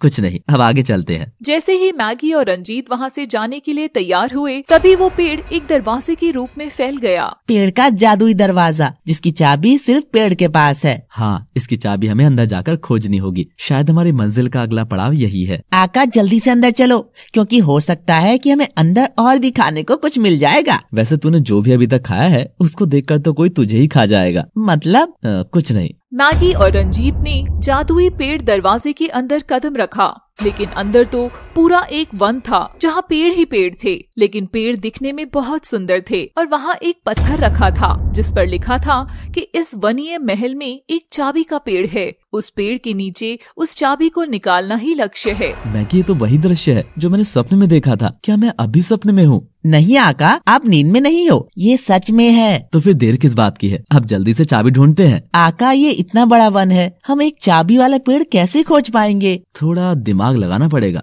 रंजीत उस वन को ध्यान से देखता है। मेरे पास एक उपाय है। हाँ आका जल्दी बताओ। मैगी, मेरे पास यही उपाय है कि पेड़ों के पास जाकर ढूंढने के अलावा मेरे पास कोई उपाय नहीं है। आका आप मेरी टांग खींचते हो। आज तो गाल भी खींचने लायक हो रहे हैं तुम्हारे। वो तो मैं जन्म से ही इतना सुंदर हूँ। तभी एक बंदर पेड़ से कूदकर नीचे आ गया और उसने मैगी का हाथ पकड़ लिया। शादी के लिए मिल गया है कोई, तुम दोनों बात करो, मैं तब तक चाबी ढूंढ कर आता हूँ। आका रुको, आका बंदर जी मेरा हाथ छोड़ दो, मुझे जाने दो। रंजीत एक एक पेड़ के पास जाकर वो चाबी वाला पेड़ ढूंढने की कोशिश कर रहा था। सारे पेड़ एक जैसे ही हैं, मैं कैसे पहचानूं कि चाबी वाला पेड़ कौन सा है? रंजीत ये बात सोचते हुए आगे चले जा रहा था। तभी पीछे से मैगी बंदर से जान छुड़ाकर भागते हुए आया और रंजीत से टकरा गया। दोनों जमीन पर गिर गए। माफ करना आका, जैसे तैसे उस बंदर से बचकर आया हूँ मैं। चाबी तो मिले पहले। रंजीत ने जमीन पर लेटे हुए ही पेड़ की तरफ ऊपर देखा तो उसके सारे पत्ते चाबी के आकार के थे। रंजीत ने बाकी पेड़ों को भी देखा, लेकिन बाकी सबके पत्ते अलग तरह के थे। आका आपसे मैं टकराया हूँ, कोई मधुमक्खी नहीं जो आप इधर उधर भाग रहे हो। मिल गई। आका कौन मिल गई? लड़की? चाबी। कहाँ? ये रहा चाबी का पेड़। रंजीत और मैगी ने उस पेड़ के नीचे खोदना शुरू किया, लेकिन वहाँ चाबी नहीं थी। आका यहाँ तो कुछ नहीं है। इतनी जल्दी निराश नहीं होते हैं, अभी हमें और कोशिश करनी चाहिए। रंजीत ने हार नहीं मानी और उसकी किस्मत ने भी साथ दिया। उसे वहाँ एक चाबी मिल गई। रंजीत ने चाबी को हाथ में लिया, लेकिन जैसे ही रंजीत ने चाबी को उठाया वो वन एक सुंदर महल में बदल चुका था। आका ये क्या हुआ? जरूर ये चाबी भी मायावी है और हम कहीं फंसते ही जा रहे हैं। तभी उन्हें एक आवाज आई। ये नगरी मायावी है, लेकिन ये महल मायावी नहीं है। इस महल के सभी मनुष्यों को पेड़ों में बदलकर लूसीफर ने अपने जादू से इस पर अपना कब्जा कर लिया था, लेकिन अब सिर्फ एक राजकुमारी ही जिंदा है, राजकुमारी साधना। तभी रंजीत के सामने एक सुंदर राजकुमारी साधना आकर खड़ी हो गई। वन के अचानक से महल में बदल जाने के कारण रंजीत और मैगी पहले से ही हैरान थे। अब साधना को देखकर कि रंजीत और मैगी वनीय महल में प्रवेश कर गए थे और जादुई चाबी से एक सुंदर महल भी बन गया था, जहां उन्हें एक बहुत ही सुंदर राजकुमारी साधना मिली, जिसे देखकर वो हक्के बक्के रह गए थे। अब आगे। इतनी सुंदर राक्षसी भी होती है क्या? मैं तो आज पहली बार देख रहा हूँ। नहीं नहीं, मैं कोई राक्षसी नहीं हूँ, मैं तो यहाँ की राजकुमारी हूँ साधना। झूठ फरेब की इस मायावी दुनिया में मैगी का दिल इतनी बार टूट चुका है कि वो अब किसी पर विश्वास ही नहीं कर सकता। अच्छा, तुम मैगी हो? जी हाँ, और ये मेरे आका रणजीत। आप इस वन में क्यों रह रही हैं? ये वन नहीं, मेरी भावनाएं हैं, क्योंकि यहाँ जितने भी पेड़ देख रहे हो ये सब मेरे अपने अपने हैं। मैं इनके साथ ही बड़ी हुई हूँ, लेकिन ये सब उस ल्यूसीफर की वजह से हो रहा है। तुम भी उसको जानती हो? हाँ, उसको मारना ही मेरे जीवन का लक्ष्य है। मैं इस चाबी वाले पेड़ में थी, तुम्हारी वजह से ही मैं आज आजाद हो पाई हूँ। मेरा लक्ष्य भी उस दुष्ट लूसीफर तक पहुँचना है। अगर आपको भी रास्तों से प्यार है तो चलिए हमारे साथ। मैगी, तुम्हारा ये मुंह लाल क्यों हो रहा है? ये तो मेरी सुंदरता है। अरे पागल, तेरा मुंह लाल हो रहा है, उस फल को खाने के बाद हो गया था। आका, आपने जब से क्यों नहीं बताया? मैं जब से ही बताने की कोशिश कर रहा था, लेकिन तुम सुनो तब ना। चलो अब चलते हैं। रंजीत, मैगी और साधना उस महल से बाहर निकल गए और आगे जाने लगते हैं। वो तीनों वनिया महल से निकलने ही वाले थे कि उनका सामना बिल्ली और उसी बूढ़ी महिला से हो गया। आका, लगता है ये हमसे इंतकाम लेने आई है। जो हमसे जो भी चाहता है हम उसे वो ही देंगे, सिवाय उसकी जिंदगी के। मैं जब चली गई थी तो अब तुम मुझे कमजोर समझ रहे हो, लेकिन अब मैं नहीं जाऊंगी। अब तो हम जाने भी नहीं देंगे, इसीलिए चुपचाप अपने असली रूप में आ जाओ। मैं तेरा काल हूँ और यही मेरा असली रूप है। मैं कालों के भी काल, महाकाल का भक्त हूँ। आका, कहीं साधना भी इन दोनों के साथ तो नहीं है, क्योंकि हम बार बार ऐसे ही धोखा खा जाते हैं। साधना मैगी की यह बात सुन लेती है। नहीं नहीं, मैं इनके साथ नहीं हूँ, मैं इनको नहीं जानती हूँ। रंजीत उसको शक की निगाहों से देखता है, इसलिए साधना बूढ़ी को धक्का देकर नीचे गिराती है, लेकिन वो बूढ़ी महिला हंसते हुए हवा में चली जाती है। फिर वो एक चुड़ैल के रूप में आकर हंसने लगती है। आका, ये सब? रंजीत जादू से एक तलवार मंगाता है और फिर खुद भी हवा में उड़ने लगता है। चुड़ैल भी जादू से तलवार मंगाती है। रंजीत और चुड़ैल दोनों हवा में लड़ाई कर रहे थे। मैं तुझे जान से मारना नहीं चाहती, क्योंकि मैं तुझे जिंदा ही अपने गुरु ल्यूसीफर की गुफा में ले जाना चाहती हूँ। मैं लूसीफर की गुफा में जिंदा ही जाऊंगा, लेकिन उसकी इस मायावी दुनिया को और तुम मायावी लोगों को नष्ट करके जाऊंगा। चुड़ैल और रंजीत की तलवार से खूब लड़ाई हुई। चुड़ैल रंजीत पर वार कर रही थी, लेकिन रंजीत उसको मुंह तोड़ जवाब दे रहा था। रंजीत को मौका मिला और उसने चुड़ैल के ऊपर तलवार से वार किया। चुड़ैल का सिर कटकर अलग हो गया। रंजीत नीचे आ गया और चुड़ैल की मौत से दुखी होकर बिल्ली ने दोबारा वहाँ रूप धारण करने की कोशिश की, लेकिन इस बार रंजीत ने भी उसे मुंह से आग फेंक कर जला दिया। बिल्ली भी जलकर राख हो गई। वाह का कमाल कर दिया। हाँ रंजीत, तुमने उन दोनों को सही सबक सिखाया है। आका, अब हमारे आगे का रास्ता क्या होगा? जहाँ तक रास्ता दिख रहा है वहाँ तक चलते हैं, आगे का रास्ता खुद दिख जाएगा। मैगी, रंजीत और साधना तीनों वनिया महल से बाहर निकल चुके थे, लेकिन वहाँ एक चौराहा था। रंजीत ने पूर्व दिशा में जाने का फैसला किया। साधना, तुम लूसीफर के बारे में कितना जानती हो? लूसीफर? तभी साधना को एक कांटा चुभता है। साधना दर्द से करहा उठी। क्या हुआ साधना? कुछ नहीं रंजीत, शायद पैर में कांटा लगा है। रंजीत ने साधना के पैर से कांटा निकाल दिया। साधना यह देख मन ही मन बहुत खुश हुई और फिर तीनों अपनी दिशा में आगे बढ़ गए। कुछ देर आगे चलने के बाद साधना थक गई। मैं बहुत थक गई हूँ, मुझे लगता है कि हमें कुछ देर बैठकर आराम कर लेना चाहिए। तीनों बैठकर आराम करते हैं। तभी पीछे से 4 आदमी अपना जाल फेंककर उन्हें उनमें फंसा लेते हैं। कौन है? कौन है? कौन हो भाई? हम मछली नहीं है जो तुम हमें जाल में बंद कर रहे हो। कौन हो तुम? हमें बाहर निकालो। तुम्हें हमारे राजा साहब के सामने पेश होना पड़ेगा। कौन राजा? किसके सामने पेश होना है? ये तो तुम्हें वहाँ जाकर ही पता चल जाएगा। और हाँ, सिर झुकाकर ही रखना,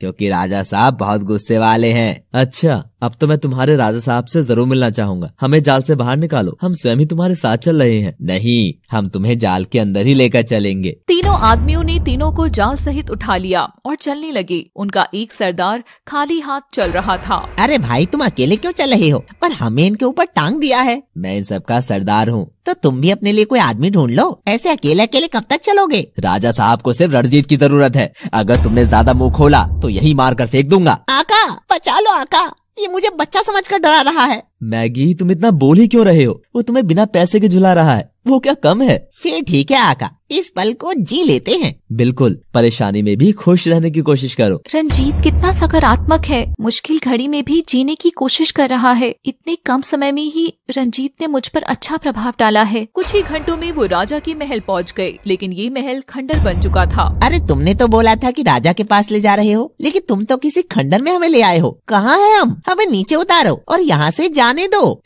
हमारे राजा साहब को आवाज पसंद नहीं है। अच्छा, तो तुम इशारों में बात करते हो क्या? तुम गूंगे हो या तुम्हारे राजा साहब बहरे हैं? मुझे लगता है कि तुझे अभी ही खत्म करना पड़ेगा। तभी अंदर से राजा की आवाज आई, ठहरो, इन्हें कुछ मत कहो और इस जाल से बाहर निकाल दो। धन्यवाद राजा साहब। ये लोग तो कह रहे थे कि आप बहुत ही खतरनाक हैं और गूंगे बहरे हैं, लेकिन आप तो इसके बिल्कुल उलट निकले। माफी चाहता हूँ रणजीत कि मेरा आदमी तुम्हें इस तरीके से यहाँ लाए, लेकिन मुझे तुम्हारी बहुत जरूरत है। क्या हुआ राजा साहब? मैं तो पथिक हूँ, मैं आपकी क्या सहायता कर सकता हूँ? मेरी बेटी एक बोतल में पानी के रूप में कैद है और उसे सांप लगा है कि वो ऐसे ही रहेगी। महाराज, मैं इसमें आपकी क्या सहायता कर सकता हूँ? मेरी बेटी को सांप मुक्त करा दीजिए। लेकिन ये कैसे होगा? तुम्हें इसके लिए जहर पीना होगा। मैं तुम्हारे आगे हाथ जोड़ता हूँ, तुम्हें मेरी बेटी के लिए ये करना होगा। हम तुम्हारी बेटी को नहीं जानते, और जहर पीने के बाद आका का क्या होगा ये तुमने सोचा भी है? रंजीत, तुम ऐसी गलती मत करना। ये दुनिया मतलबी है। अगर यहाँ तुम जहर पी भी लोगे, किसी पर कोई फर्क नहीं पड़ेगा। आका, तुम मेरे बारे में सोचो कि मैं कैसे रहूँगा तुम्हारे बिना, और घर पर तुम्हारा सोफिया और माँ इंतजार कर रही है। रंजीत, अब मैं भी तुम्हारे बिना नहीं रह सकती हूँ। रंजीत कुछ बोल पाता कि उससे पहले ही राजा के आदमी ने साधना के गले पर तलवार रख दी। रंजीत मैगी और साधना को एक खंडर में उठा ले जाते हैं, जहाँ राजा की बेटी श्राप के कारण एक बोतल में पानी के रूप में कैद थी। राजा रंजीत से विनती करता है कि वो जहर पीकर उसकी बेटी को श्राप मुक्त करा दे। साधना और मैगी रंजीत को मना कर देते हैं, जिससे नाराज होकर राजा के सैनिक दोनों की गर्दन पर तलवार रख देते हैं। अब आगे। जहर तो अब पीना ही पड़ेगा। आका, आप मेरी फिक्र मत कीजिए, लेकिन अब जहर मत पीना। हाँ रंजीत, चाहे कुछ भी हो जाए, तुमको जहर नहीं पीना है। मैं जहर पीऊंगा। रंजीत के इस फैसले से साधना और मैगी के चेहरे पर मायूसी छा गई, जबकि राजा और उसके सैनिक मुस्कुराए। क्या तुम सच में जहर पियोगे? मैं जहर पीऊंगा, लेकिन तुम्हारी बेटी को श्राप कैसे लगा? मेरी बेटी का नाम टुकू है। जब टुकू छोटी थी और पूरा परिवार महल में रहता था, फिर एक दिन राजा अपने बगीचे में घूम रहा था, तभी रानी उसके पास आई। आज तुम यहाँ? सब ठीक तो है ना? हाँ, सब ठीक है, लेकिन मैं आपको एक सूचना देने आई थी। किसी दासी को भेज दिया होता। मैं नहीं चाहती कि ये बात दूसरों तक पहुँचे। ठीक है, बताइए क्या बात है? मैंने 5 साध्वी को बुलाया है। अगर वो हमारे महल आकर भोजन करेंगी तो हमें इस बार एक राजकुमार की प्राप्ति हो जाएगी। अरे, ये तो बहुत ही अच्छी खबर सुनाई है आपने। तो सभी साध्वियों को निमंत्रण भिजवा दिया जाए। लेकिन उनकी एक शर्त है। कैसी शर्त? उन्होंने कहा है कि वो हमारी पुत्री टुकू का मुंह नहीं देखेंगी। तो इसमें सोचने वाली क्या बात है? टुकू से बोल देंगे कि वो उनके पास ना आए। कुछ अनर्थ नहीं हो जाए, मेरा दिल घबरा रहा है। तुम ज्यादा मत सोचो और साध्वियों को निमंत्रण भिजवा दो। रानी चली गई और साध्वियों को भोजन पर आमंत्रित कर लिया। टुकू को महल के अंदर छुपा दिया और बाहर आने के लिए मना कर दिया। मुझे अंदर बिठा दिया है, मैं इस राज का पता लगाकर ही रहूंगी। अब मुझे इस कक्ष से बाहर निकलना ही है। बाहर साध्वी भोजन कर रही थी। टुकू भी जिज्ञासावश जैसे तैसे वहां से निकलकर बाहर आ गई। वो खुशी से तेज गति से दौड़ती हुई आ रही थी। उसका पैर साध्वी के पानी के ग्लास में लग गया और पानी भोजन में गिर गया। यह देखकर सभी साध्वी आग बबूला हो गईं और एक साध्वी खड़ी होकर, अपमान, अपमान! आपने अपने घर बुलाकर हमारा अपमान कराया है। इसका खामियाजा तुम्हें भुगतना पड़ेगा। माफ कीजिए साध्वी जी, बच्ची है।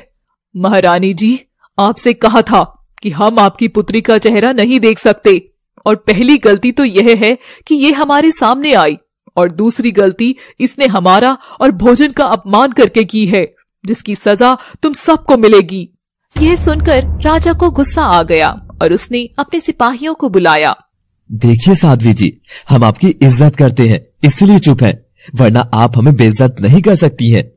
सैनिकों, इन्हें कैद करके कारागाह में कैद कर दो। मैं साध्वी आज अपने साथ हुए इस अन्याय और अपमान के लिए तुम्हें श्राप देती हूँ कि तुम्हारा ये महल खंडर बन जाएगा और तुम राजा से रंक बन जाओगे। साथ ही तुम्हारी बेटी पानी बनकर एक बोतल में कैद रहेगी। साध्वी के श्राप देने के तुरंत बाद ही सब कुछ बदल गया। राजा और रानी रोने लगे। वो साध्वी के चरणों में गिर गए। माफ कर दीजिए साध्वी जी, मेरा अहंकार ही सब कुछ ले डूबा। मेरी बेटी को वापस मुझे दे दीजिए, इसको बोतल से निकाल दीजिए। मुझे धन दौलत कुछ नहीं चाहिए, सिर्फ मेरी बेटी को बोतल से बाहर निकाल दीजिए। मैंने क्रोध में आकर बोल दिया, लेकिन मैं अब अपना श्राप वापस नहीं ले सकती हूँ। साध्वी जी, मुझ पर दया करो, मैं कैसे पुनः अपनी बेटी को पा सकती हूँ? तुम्हें इसके लिए इंतजार करना होगा। इस खंडर के रास्ते से जो भी पथिक गुजरे उसको ये जहर पिलाना। अगर वो जहर पीकर जीवित ही रहा तो तुम्हारी बेटी भी बोतल से बाहर आ जाएगी। साध्वी राजा रानी के हाथ में जहर की बोतल देकर चली गई। अपनी बेटी के दुख में विलाप करते हुए रानी की मृत्यु हो गई। मैं भागा बाप अपनी बेटी को गले से लगाकर किसी मसीहा के आने का इंतजार कर रहा हूँ, लेकिन यहाँ से कोई गुजरा ही नहीं। आज तुम पहली बार आए हो। ठीक है राजा साहब, जहर लाइए। एक बेबस बाप की कहानी सुनकर साधना और मैगी का दिल भी पिघल गया और उन्होंने रंजीत को जहर पीने से नहीं रोका। रंजीत ने जहर की बोतल ले ली और जहर पीने लगा। रणजीत, आप तो सच में ही मसीहा हो, लेकिन अब तुम ये जहर मत पियो। लेकिन क्यों? मैं अपनी बेटी पत्नी को खो चुका हूँ, और अगर इसको पीकर भी कुछ गलत हो गया तो इसीलिए तुम अपने परिवार के साथ जाओ। मैंने एक बार ये जहर पीने के लिए हाँ की है, तो अब मैं ये जहर पीकर ही रहूंगा। मैं अब आपकी बात नहीं मान सकता, चाहे परिणाम जो भी हो। रंजीत ने बोतल ली और जहर पी गया। मैगी ने आंखें बंद कर ली। बाकी सभी लोग भी रंजीत की हिम्मत को देखकर आश्चर्यचकित रह गए। कुछ समय के लिए वहां सन्नाटा छा गया। रंजीत जमीन पर गिर पड़ा। साधना और मैगी रोते हुए रंजीत के पास दौड़े। आका, आका, आप हमें ऐसे छोड़कर नहीं जा सकते। रंजीत, मैं अपने पूरे जीवन के ख्वाब तुम्हारे साथ सजा चुकी हूँ। तुम मुझे ऐसे छोड़कर नहीं जा सकते। यह देखकर राजा की आंखें भी नम हो गई। तभी पीछे रखी बोतल की चटकने की आवाज आई। सभी ने पीछे देखा और मुस्कुराए, क्योंकि राजा की बेटी टुक्कू पीछे खड़ी थी और अब वो बड़ी हो चुकी थी। बोतल टूटने के बाद रंजीत की भी आंख खुल गई। गम का माहौल खुशी में बदल गया। राजा ने टुक्कू को सारी बात बताई और रंजीत को बारंबार धन्यवाद दिया। राजा साहब, अब मैं चलता हूँ, आज्ञा दीजिए। हम रंग तुम्हारे लिए क्या कर सकते हैं, अगर कोई सेवा। धन्यवाद राजा साहब, लेकिन हमें अब जाने दीजिए। राजा से आज्ञा लेकर रंजीत, मैगी और साधना तीनों अपनी मंजिल के लिए निकल गए। दूसरी तरफ सोफिया अब बोल सकती थी। सोफिया के हाथ और मुंह ठीक हो गए। सोफिया ने अपनी सास रामायणा को बुलाया। माँ, सोफिया ठीक हो गई? हाँ माँ, बस पैर और पत्थर के बचे हैं। देखो माँ, मैं बोल सकती हूँ, मैं अपने हाथ हिला सकती हूँ। भगवान जी, रंजीत को ऐसे ही सफलता दिलाते रहना। रंजीत ने जरूर कोई अच्छा कर्म किया होगा जिसका फल मिला है। हाँ माँ, अब रंजीत जल्द ही आ जाएंगे। हाँ, अब एक आस दिख रही है। दोनों बहुत खुश थी और रंजीत की सलामती के लिए प्रार्थना कर रही थी। लेकिन ल्यूसीफर यह देखकर आग बबूला हो गया। उसने अपने हवन कुंड में पानी और रेत डाल दिया। वो गुस्से में जोर जोर से चिल्लाने लगा। मैं रणजीत को अपने पास लाना चाहता हूँ, लेकिन मैं ये नहीं चाहता कि वो मेरी जादुई नगरी को नष्ट कर दे। मैं नहीं चाहता कि वो मेरे कैदियों को आजाद करा दे। मैं नहीं चाहता कि सोफिया वापस से मानव बने। मैं चाहता हूँ कि रणजीत मेरे पास आए, लेकिन सब उल्टा हो रहा है। मैं रणजीत को अभी जाकर मार दूंगा। नहीं, मैंने गुफा से बाहर ना निकलने की कसम खाई है। मैं वहां जा भी नहीं सकता, इसीलिए अपने जाल फैलाने होंगे और रणजीत को फंसाकर इस गुफा में लाना होगा। रंजीत, मैगी, साधना रास्ते में चले जा रहे थे। आका, आपको जहर पीते हुए बिल्कुल भी डर नहीं लगा था क्या? है? मौत के रास्तों से दोस्ती करके अब मौत से क्या डरना। न जाने माँ और सोफिया कैसी होंगी, उनकी बहुत याद आती है। तभी अचानक से उनके सामने 5 परी आकर खड़ी हो गई। अब ये क्या नई आफत? कि रंजीत, मैगी और साधना खंडर में राजा की बेटी को बोतल से आजाद कराकर आ रहे थे। तभी उनके रास्ते में 5 परी आकर खड़ी हो गई। अब आगे। आका, मुझे तो एक चाहिए थी, ये तो 5-5 परियां सामने खड़ी हैं। मिस्टर मैगी, लड़की और परी में अंतर तो कर लिया करो। आका, सारी लड़कियां कहती तो है ना कि वो भी पापा की परी है, तो फिर अब बताओ इनमें से कोई वापस जादूगरनी हुई तो रोते हुए घूमोगे। आका। रंजीत और मैगी आपस में ही बात कर रहे थे। यह देख परी बोली, हम तुम्हारी बकवास सुनने के लिए यहाँ नहीं आए हैं, चुपचाप हमारे साथ चलो। हम तो पहले से ही आपके साथ जाने की बात कर रहे थे। हम तुम्हें ले जाने ही आए हैं। परी तीनों को कैद करके ले जाने लगी। अरे रुको, कहाँ लेकर जा रहे हो? पहले ये तो बताओ। कोई भी आता है और कहीं भी उठाकर ले जाता है। हम परियां आपको परी महल ले जाने आई हैं। रंजीत पूरा जीवन इसी यात्रा में निकाल दिया, तो अब यात्रा के अंत समय में क्यों डरना है? आका, चलो इनके साथ चलते हैं। ये कोई चुड़ैल नहीं है, बल्कि ये तो सुंदर सुंदर परियां हैं। और क्या पता आपकी तरह मेरा भी विवाह हो जाए। मैगी, तुमने विवाह के चक्कर में मुझे अब तक बहुत जगह फंसाया है। लेकिन सोफिया के लिए हमेशा साथ भी तो रहा है। हाँ, मैगी ने मेरा कभी साथ नहीं छोड़ा। परियां सारी बात समझ जाती हैं। मैगी, तुम बहुत अच्छे हो। अगर तुम हमारे साथ चलो तो हम एक छोटी सी सुंदर परी से शादी कराएंगे तुम्हारी, और तुमको एक खजाना भी देंगे। रंजीत वहाँ जाना नहीं चाहता था, लेकिन मैगी और साधना के कहने से वो परियों के साथ चल दिया। मैगी आगे आने वाले खतरों से अनजान था। वो परी के लिए चला जा रहा था। कुछ दूर चलकर परी महल भी आ गया। तुम हमसे कब तक बच सकते हो? आखिर हमारी बातों में आ ही गए ना। देखो, मैंने पहले भी कहा था, लेकिन तुम लालच के चक्कर में दोबारा फंस गए। पांचों परियां रंजीत, मैगी और साधना को पकड़कर अंदर ले जाती हैं। वहाँ एक बूढ़ी महिला पहले से बैठी थी। रंजीत, मैगी और साधना, तुम तीनों हमारे जाल में फंस चुके हो, इसलिए अब तुमको जो भी हम कहेंगे मानना होगा। हमें यहाँ से बाहर तो जाना ही है। बताइए कि हमें क्या करना है। हम तुम्हें एक चुनौती देंगे और तुमको उससे बाहर निकलना होगा। कैसी चुनौती? हम 5 परियों के 5 दरवाजे हैं, जिसमें से तुम्हें बाहर आना है, लेकिन शर्त यह है कि तुम सब में से किसी एक को ही उसके अंदर घुसने की इजाजत है। कौन अंदर जाएगा ये तुम खुद चुन लो। इसमें सोचना ही क्या है, मैं अंदर जाऊंगा। नहीं नहीं रंजीत, इस बार मैं अंदर जाऊंगी। आका, मैंने ही आपको फंसाया है, तो मैं ही अंदर जाऊंगा। रंजीत ने किसी की बात नहीं मानी और खुद अंदर चला गया। वहाँ एक अंधेरे वाला रास्ता था। रंजीत ने अंदर जाकर देखा कि उस दरवाजे के अंदर आग भरी हुई है और वहाँ एक चिड़िया और उसके छोटे बच्चे हैं। यहाँ तो आग है, जल्दी से बाहर निकलता हूँ। यहाँ चिड़िया भी अपने बच्चों के साथ फंसी हुई है, इसे भी बाहर निकालना होगा। तभी उसे एक अदृश्य आवाज आई। रणजीत, तुम यहाँ से बाहर जा सकते हो, लेकिन इस चिड़िया को बाहर नहीं ले जा सकते। ये बेचारी जल रही है, मैं इसे बाहर क्यों नहीं लेकर जा सकता हूँ? इसमें तुम भी जल सकते हो। मुझे मेरे जलने की फिक्र नहीं है, मैं चिड़िया और उसके बच्चों को बचा कर ही रहूंगा। रंजीत ने जैसे ही जलती हुई चिड़िया और उसके बच्चों को हाथ में उठाया, वहाँ की आग खुद ही बुझ गई। रणजीत, तुम बहुत जिद्दी हो, तुम्हें भूख लगी होगी, मैं तुमको 2 रोटी दे रहा हूँ। रंजीत ने देखा तो उसके पास रोटी पड़ी थी। उसने 2 रोटी उठाकर रख ली। बाहर एक परी श्राप मुक्त होकर सुंदर कन्या में बदल चुकी थी। एक दरवाजा तो पार हो गया, अब आगे चलता हूँ। रंजीत आगे बढ़ा, तभी उसे आवाज आई।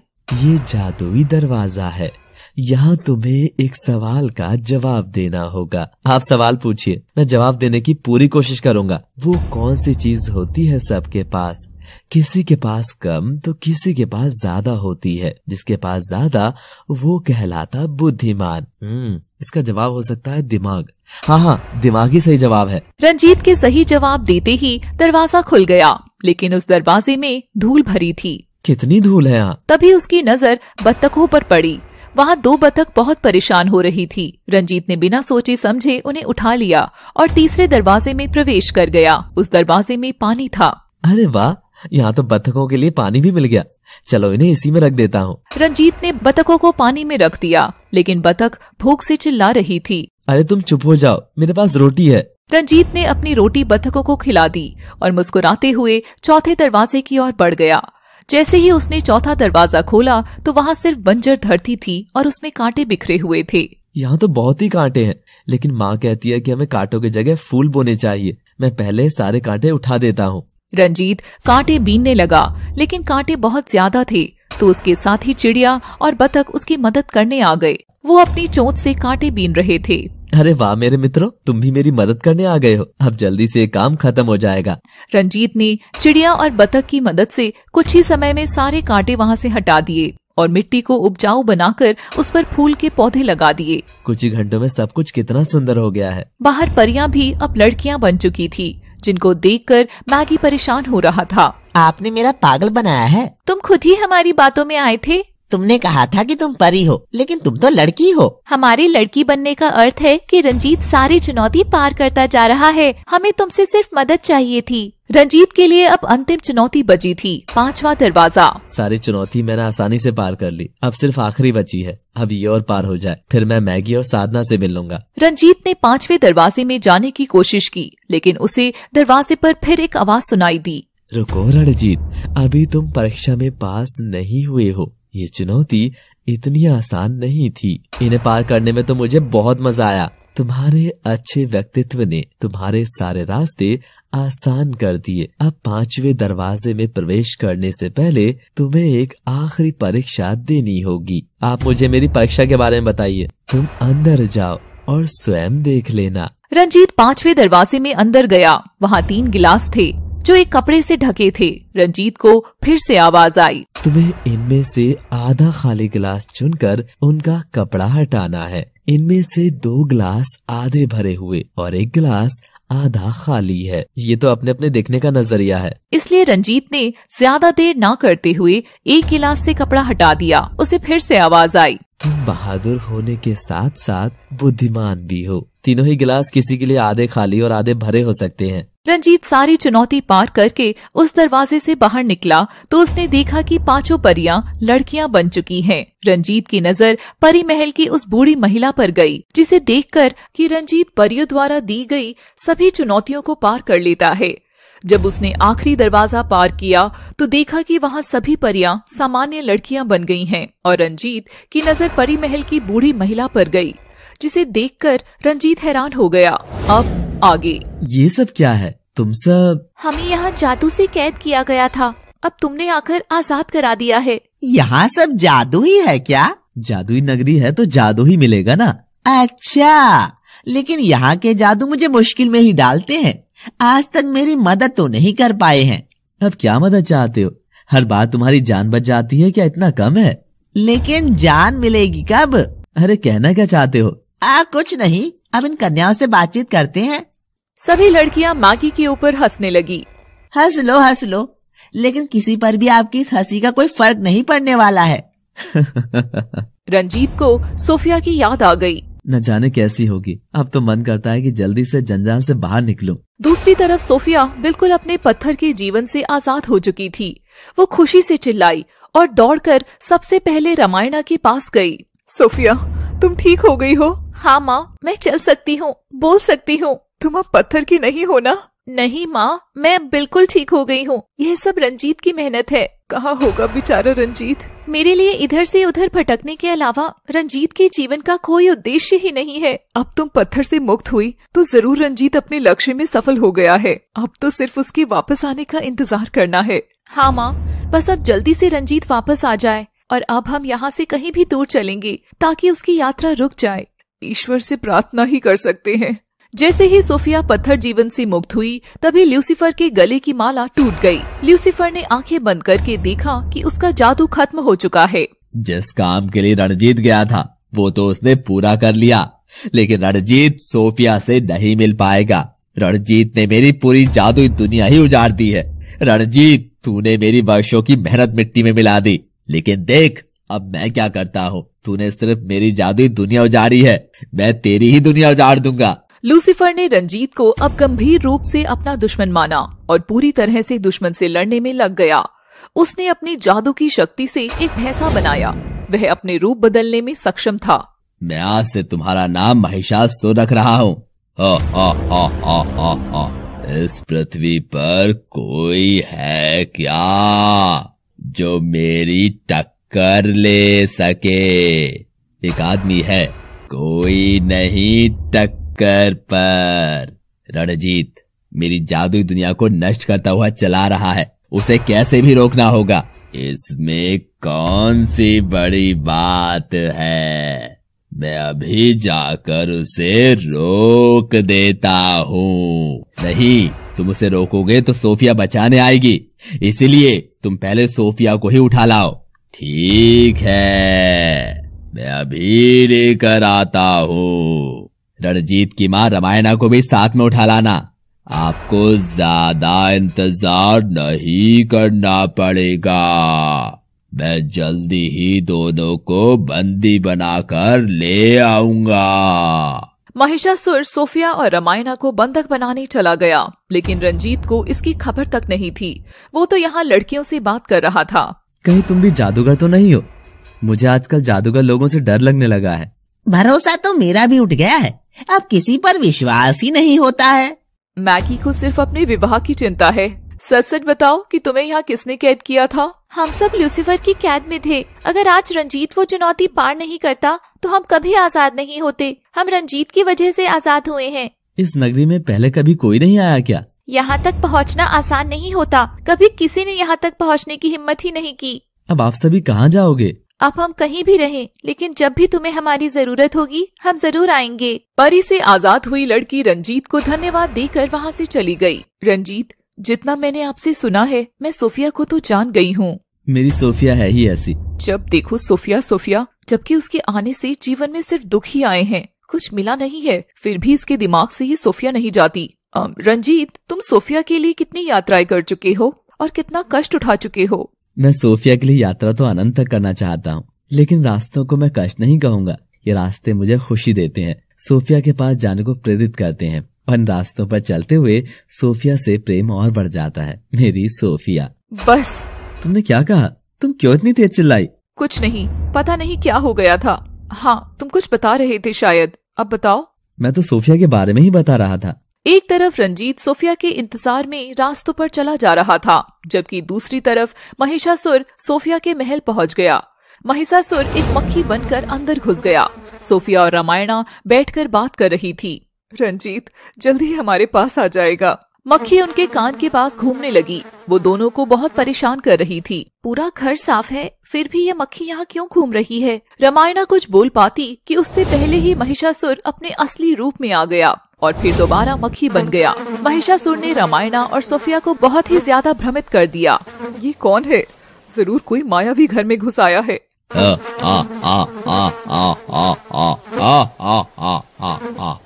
महिषासुर कुछ नहीं बोला। उसने रामायणा और सोफिया को भी एक छोटी सी मक्खी बनाया और एक पत्ते पर रखकर आसमान में उड़ाकर ले जाने लगा। महिषासुर भी खुद बड़ी मक्खी बन गया। कुछ ही समय में तीनों लूसीफर की गुफा में पहुंच गए। मेरे जादुई महिषासुर ने अपना हुनर दिखा ही दिया। महिषासुर अपने असली रूप में आ गया। आपकी बात तो मानी ही थी। तुमने बहुत अच्छा काम किया है। अब आगे बताइए कि क्या करना है। बताऊंगा। अभी तो मैं पहले इनसे ही मिल लेता हूँ। मैंने इनको मक्खी बना दिया है। ठीक है, अब इन्हें मक्खी बनी रहने दो और इस पत्ते को उठाकर सामने रख दो। अगर ये यहाँ से बाहर भाग गई तो फिर कहाँ से लाएंगे? अगर इनको भागना है तो भागने दो, ये खुद ही वापस आएगी, क्योंकि इन्हें इस मक्खी के जीवन से कौन आजाद कराएगा? ये आदमी सही कह रहा है। अगर यहाँ से गए तो किसी से कुछ कह भी नहीं पाएंगे। हाँ माँ, अब तो यहाँ बैठकर ही रंजीत के आने का इंतजार करेंगे। रामायणा और सोफिया मक्खी बने हुए वहीं बैठे रहे। अब तुम्हें जाकर रणजीत को रोकना है। रणजीत अब मेरी जादुई दुनिया नष्ट ना कर पाए। उसे बीच रास्ते से पकड़कर मेरे पास लेकर आओ। ये तो मेरे लिए बहुत आसान है। रणजीत से पंगा लेना इतना आसान काम नहीं है। रणजीत ने मेरी जादुई दुनिया को तहस नहस कर दिया। अब उससे शातिर दिमाग से खेलना होगा। जो भी हो मैं देख लूंगा। मैं आपके पास रणजीत को लेकर आऊंगा। मुझे तुम पर पूरा विश्वास है। लूसीफर के आदेश के बाद महिषासुर रंजीत को पकड़ने चला गया, जबकि रंजीत साधना और मैगी के साथ जंगल के रास्ते में आगे बढ़ रहा था। तभी पीछे से किसी ने रंजीत को तलवार फेंक कर मारी, लेकिन साधना ने पीछे मुड़कर देख लिया और उसने अपना हाथ आगे कर दिया। साधना का बायां हाथ कटकर नीचे गिर गया। यह देखकर साधना और मैगी रास्ते में चल रहे थे। तभी पीछे से किसी ने रंजीत को एक तलवार फेंक कर मारी, जिसमें साधना ने अपना बायां हाथ आगे कर दिया और उसका हाथ कट गया। अब आगे। ये तलवार किसने फेंकी है? तीनों ने पीछे मुड़कर देखा, लेकिन उन्हें कोई भी दिखाई नहीं दिया। यहाँ तो कोई भी नहीं है। मैगी, अब तुम जल्दी से किसी वैद्य का इंतजाम करो। तभी उसे कौवे की आवाज आई। वो रंजीत के सर पर बैठा और फिर काव काव करता हुआ उड़ गया। रंजीत और मैगी साधना को उठा कर ले जाने लगे। वो किसी वैद्य को ढूंढ रहे थे, लेकिन कौवा उन्हें बार बार परेशान कर रहा था। ये पक्षी इतना परेशान क्यों कर रहा है? आका, पहले कोई वैद्य ढूंढते हैं। ये कौवा शायद खून देकर आ रहा होगा। तभी कौवा नीचे आया और साधना का कटा हुआ हाथ उठाकर आकाश में उड़ा ले गया। ए, रुको! लेकिन कौवा उड़ गया। रंजीत भी हवा में उड़ने लगा। कौवा रंजीत को लूसीफर की गुफा की तरफ ले जा रहा था। रंजीत ने उड़ने की अपनी गति तेज की और कौवा से साधना का हाथ छीन लिया। कौवा लगातार काव काव कर रहा था, लेकिन रंजीत उसके पीछे नहीं गया। वो हाथ लेकर नीचे आ गया। तब तक वहाँ एक वैद्य जी आ गए थे। आका, इस जादुई नगरी में भी वैद्य जी मिल ही गए हैं। फिक्र मत करो बालक, मैं इनके साथ साथ तुम्हारा भी इलाज करूँगा। वैद्य जी, हम तो बिल्कुल ठीक हैं। हमें इलाज की कोई जरूरत नहीं है। वैद्य जी, आप अपना काम कीजिए। मैं बिन बुलाए यहाँ अपना काम करने ही आया हूँ, लेकिन मेरे पास आज कोई औषधि नहीं है। वैद्य जी, आप साधना को ठीक कर दीजिए। औषधि जहाँ भी मिलेगी मैं लेकर आऊंगा। वैद्य जी ने रंजीत को कुछ औषधियों की पहचान बता दी। रंजीत मैगी और साधना को छोड़कर औषधि लेने चला गया। रंजीत वापस लूसीफर की गुफा की तरफ जा रहा था। वैद्य जी, जब आप बीमार पड़ते हो तब क्या खाते हो? मैं भी बाकी सबकी तरह औषधि ही खाता हूँ। लेकिन लेकर कौन आता है? मैं खुद लेकर आता हूँ। फिर आज क्यों नहीं लाए? मैगी, तुम मुंह बंद करके बैठ जाओ और रंजीत का इंतजार करो। तब तक आप ही औषधि लेकर आ जाओ। इसको यहाँ से भगाना होगा, नहीं तो आज ये मेरा दिमाग खा जाएगा। वैद्य मैगी से परेशान हो चुका था। मैगी, तुम ही जाकर औषधि खोज लाओ। मुझसे ये सब काम नहीं होंगे। मैंने तो पूरी जादुई नगरी में तुम्हारी तारीफ सुनी है कि तुमने ही बचा कर रखा है सबको। मैं ताकतवर हूँ, समझदार भी हूँ। मुझ में दिमाग कम मत समझना। तुम पर भरोसा है, इसीलिए ही तो कह रहा हूँ कि तुम ही जाकर औषधि खोज लाओ। ठीक है, मैं अभी जा रहा हूँ। मैगी वहाँ से चला गया। रंजीत को भी औषधि नहीं मिल रही थी। मैं कब से ये औषधि खोज रहा हूँ, लेकिन अभी तक नहीं मिली है। कहाँ मिलेगी? वैद्य जी ने मुझे कहाँ घुमा दिया है। लेकिन इस समय यहाँ वैद्य जी मिले, ये भी बड़ी बात है। लेकिन जादुई नगरी में वैद्य जी? रंजीत के दिमाग में शक पैदा हो गया और वो वापस साधना की ओर भागा। लेकिन वैद्य साधना को लेकर गायब हो चुका था। मैगी भी उसे कहीं दिखाई नहीं दे रहा था। साधना, मैगी, साधना, साधना, मैगी, तुम दोनों मुझे छोड़कर नहीं जा सकते हो। कहाँ हो तुम दोनों? साधना। रंजीत खूब रोया, लेकिन साधना और मैगी तक उसकी आवाज नहीं पहुंची। दूसरी तरफ गुफा में बैठा लूसीफर ये सारा खेल देख रहा था। देख सोफिया, वैरागी ने तुम्हें अच्छे से समझाया था, लेकिन तुमने उसकी बात नहीं मानी और उसे मार दिया। उसका बदला तो मैं तुमसे लेकर ही रहूंगा। तुम उसकी ही सजा भुगत रहे हो। जब रंजीत इतने बड़े बड़े खतरों से लड़ सकता है, तो ये तो एक मामूली लूसीफर है। रंजीत ने मुझे जादूगरनी से आजाद कराया था, तो यहाँ से आजाद कराना कोई बड़ी बात नहीं है। एक बार रंजीत को हमारे बारे में पता चल जाए, फिर वो यहाँ जरूर आएगा। लूसीफर इसे अपनी जीत समझ चुका था और वो इसी का जश्न मना रहा था। उसने अपने सारे पालतू मायावी रंजीत को मारने भेज दिए। रंजीत साधना और मैगी को यहाँ वहाँ खोज रहा था। तभी ऊपर से बाज आया और रंजीत के सर में चोंच मारने लगा।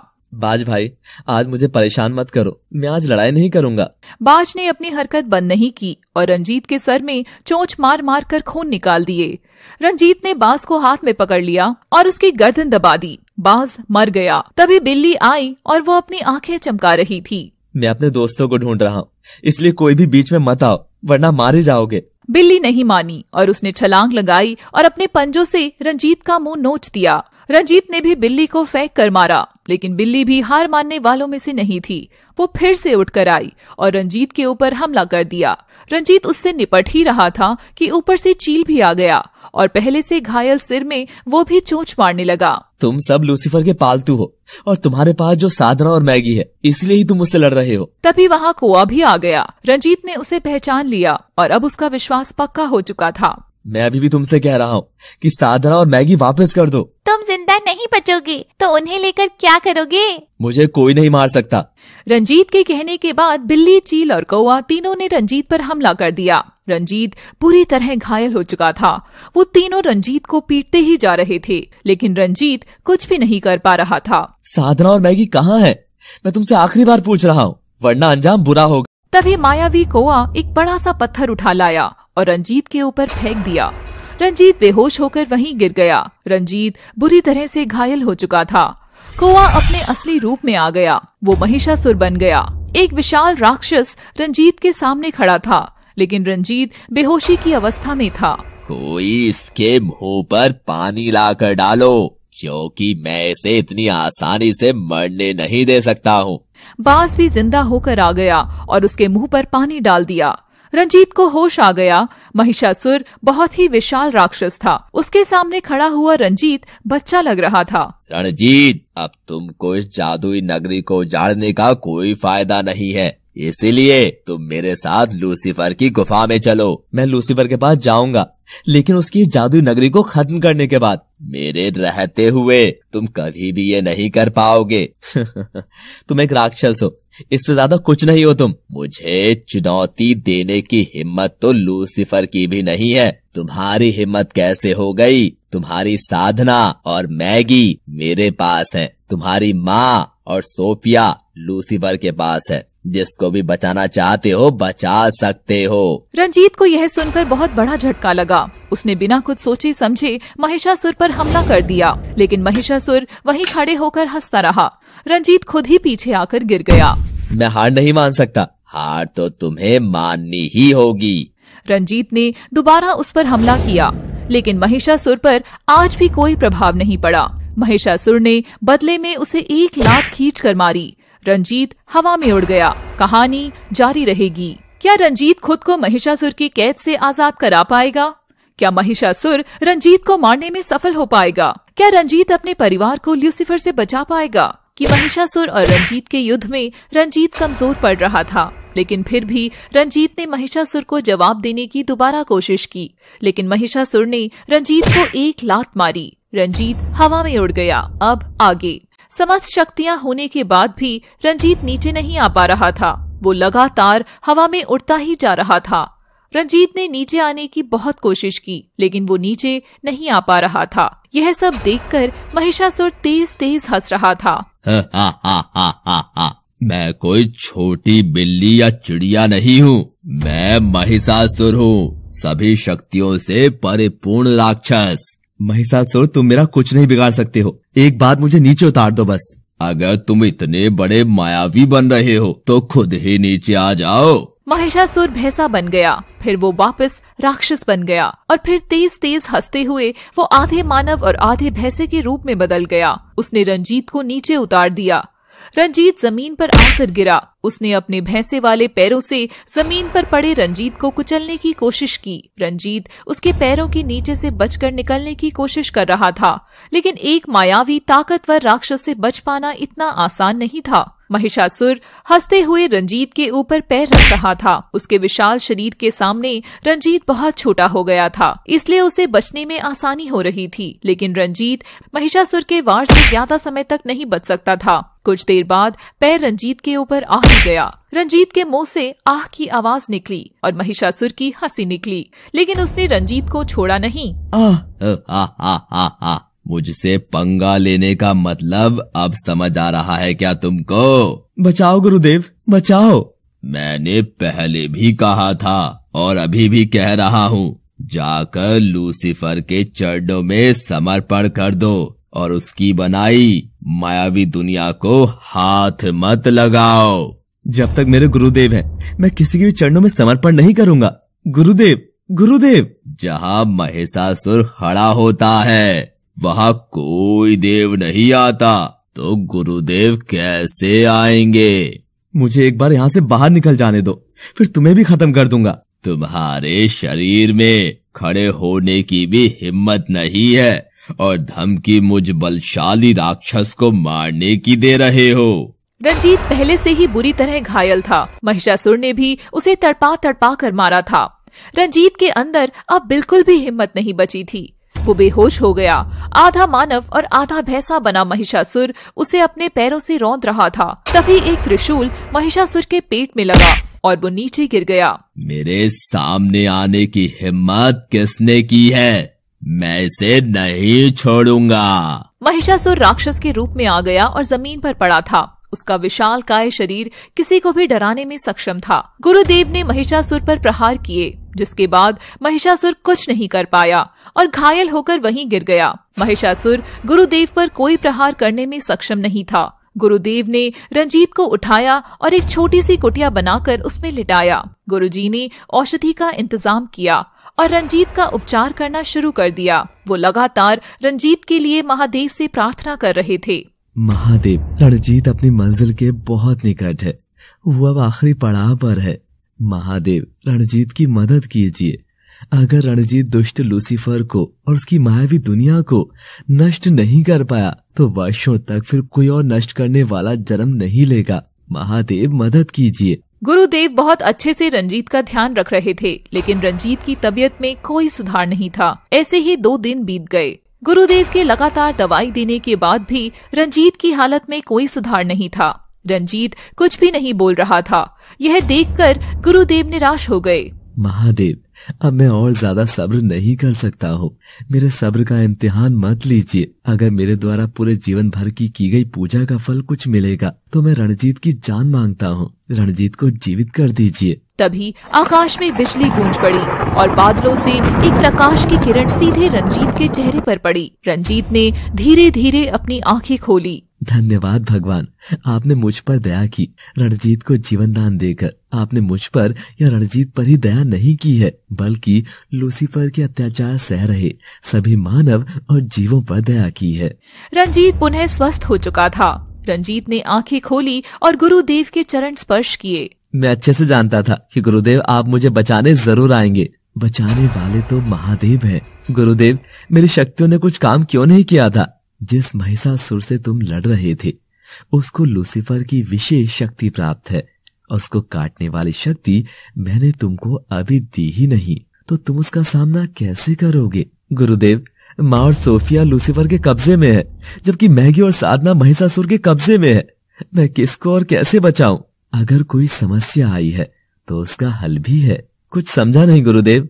अब तुम्हें महिषासुर को नहीं बल्कि लूसीफर को मारने के बारे में सोचना चाहिए। उसके लिए तो मुझे पहले इसकी मायावी दुनिया नष्ट करनी होगी और जिसमें महिषासुर मुझे मिलेगा। तुम महिषासुर को भूल जाओ और अपने लक्ष्य पर सारा ध्यान लगा दो।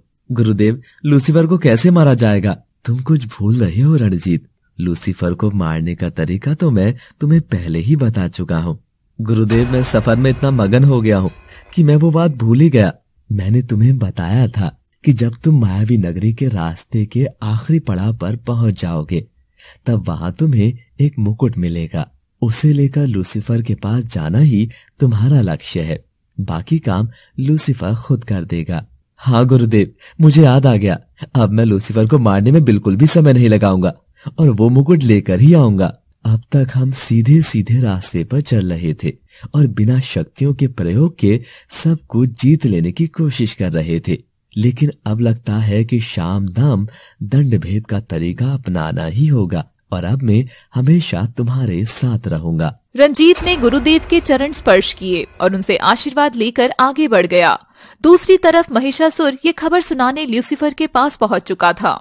मैंने रणजीत को मार ही दिया था, लेकिन तभी किसी ने आकर उसे बचा लिया। कौन था वो नादान? कोई साधु था। साधु?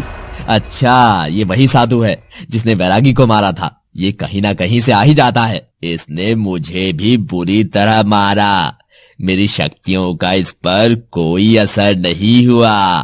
तुमने तो साधना और मैगी को मक्खी बनाया है। उनको भी सोफिया के पास बिठा दो।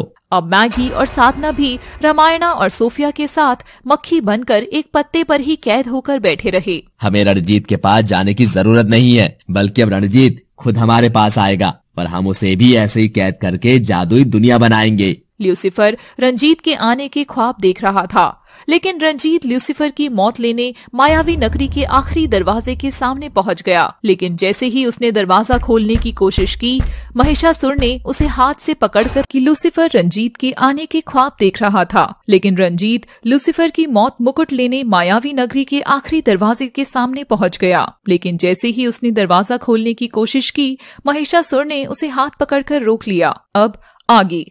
तुम वापस? महिषासुर को मारने वाला अभी कोई पैदा नहीं हुआ है। मुझे कोई नहीं मार सकता, कोई नहीं। अब तक तुम बच गए, लेकिन अब बचना संभव नहीं है। असंभव, असंभव, मुझे कोई भी नहीं मार सकता। रंजीत के अंदर गुरुदेव की दी हुई शक्तियां थी, इसलिए रंजीत ने महिषासुर को चुनौती दे दी। रंजीत व महिषासुर के बीच युद्ध छिड़ गया। जितनी भी नई नई शक्तियों का प्रयोग महिषासुर कर रहा था, रंजीत भी उसका जवाब दे रहा था। महिषासुर खुद को हारा हुआ मानकर और ज्यादा क्रोधित हो गया था, लेकिन रंजीत के सामने उसकी समस्त शक्तियां कमजोर थी। आज महिषासुर की वो डरावनी हंसी गायब थी।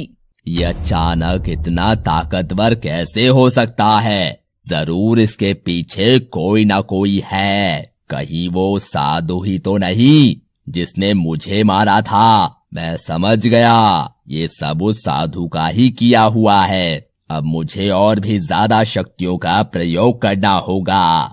महिषासुर ने इस बार अपनी सबसे ताकतवर शक्तियों का प्रयोग किया, लेकिन रंजीत ने हंसते हंसते उनको नष्ट कर दिया।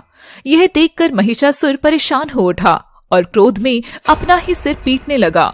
यह सब देखकर रंजीत हंस रहा था, लेकिन महिषासुर ने अपना आखिरी शक्ति से एक आग का गोला बनाकर रंजीत पर वार कर दिया। रंजीत ने अपना हाथ उसके आगे किया। आग का गोला वापस मुड़कर महिषासुर की ओर जाने लगा, जिसे देखकर महिषासुर कांप उठा।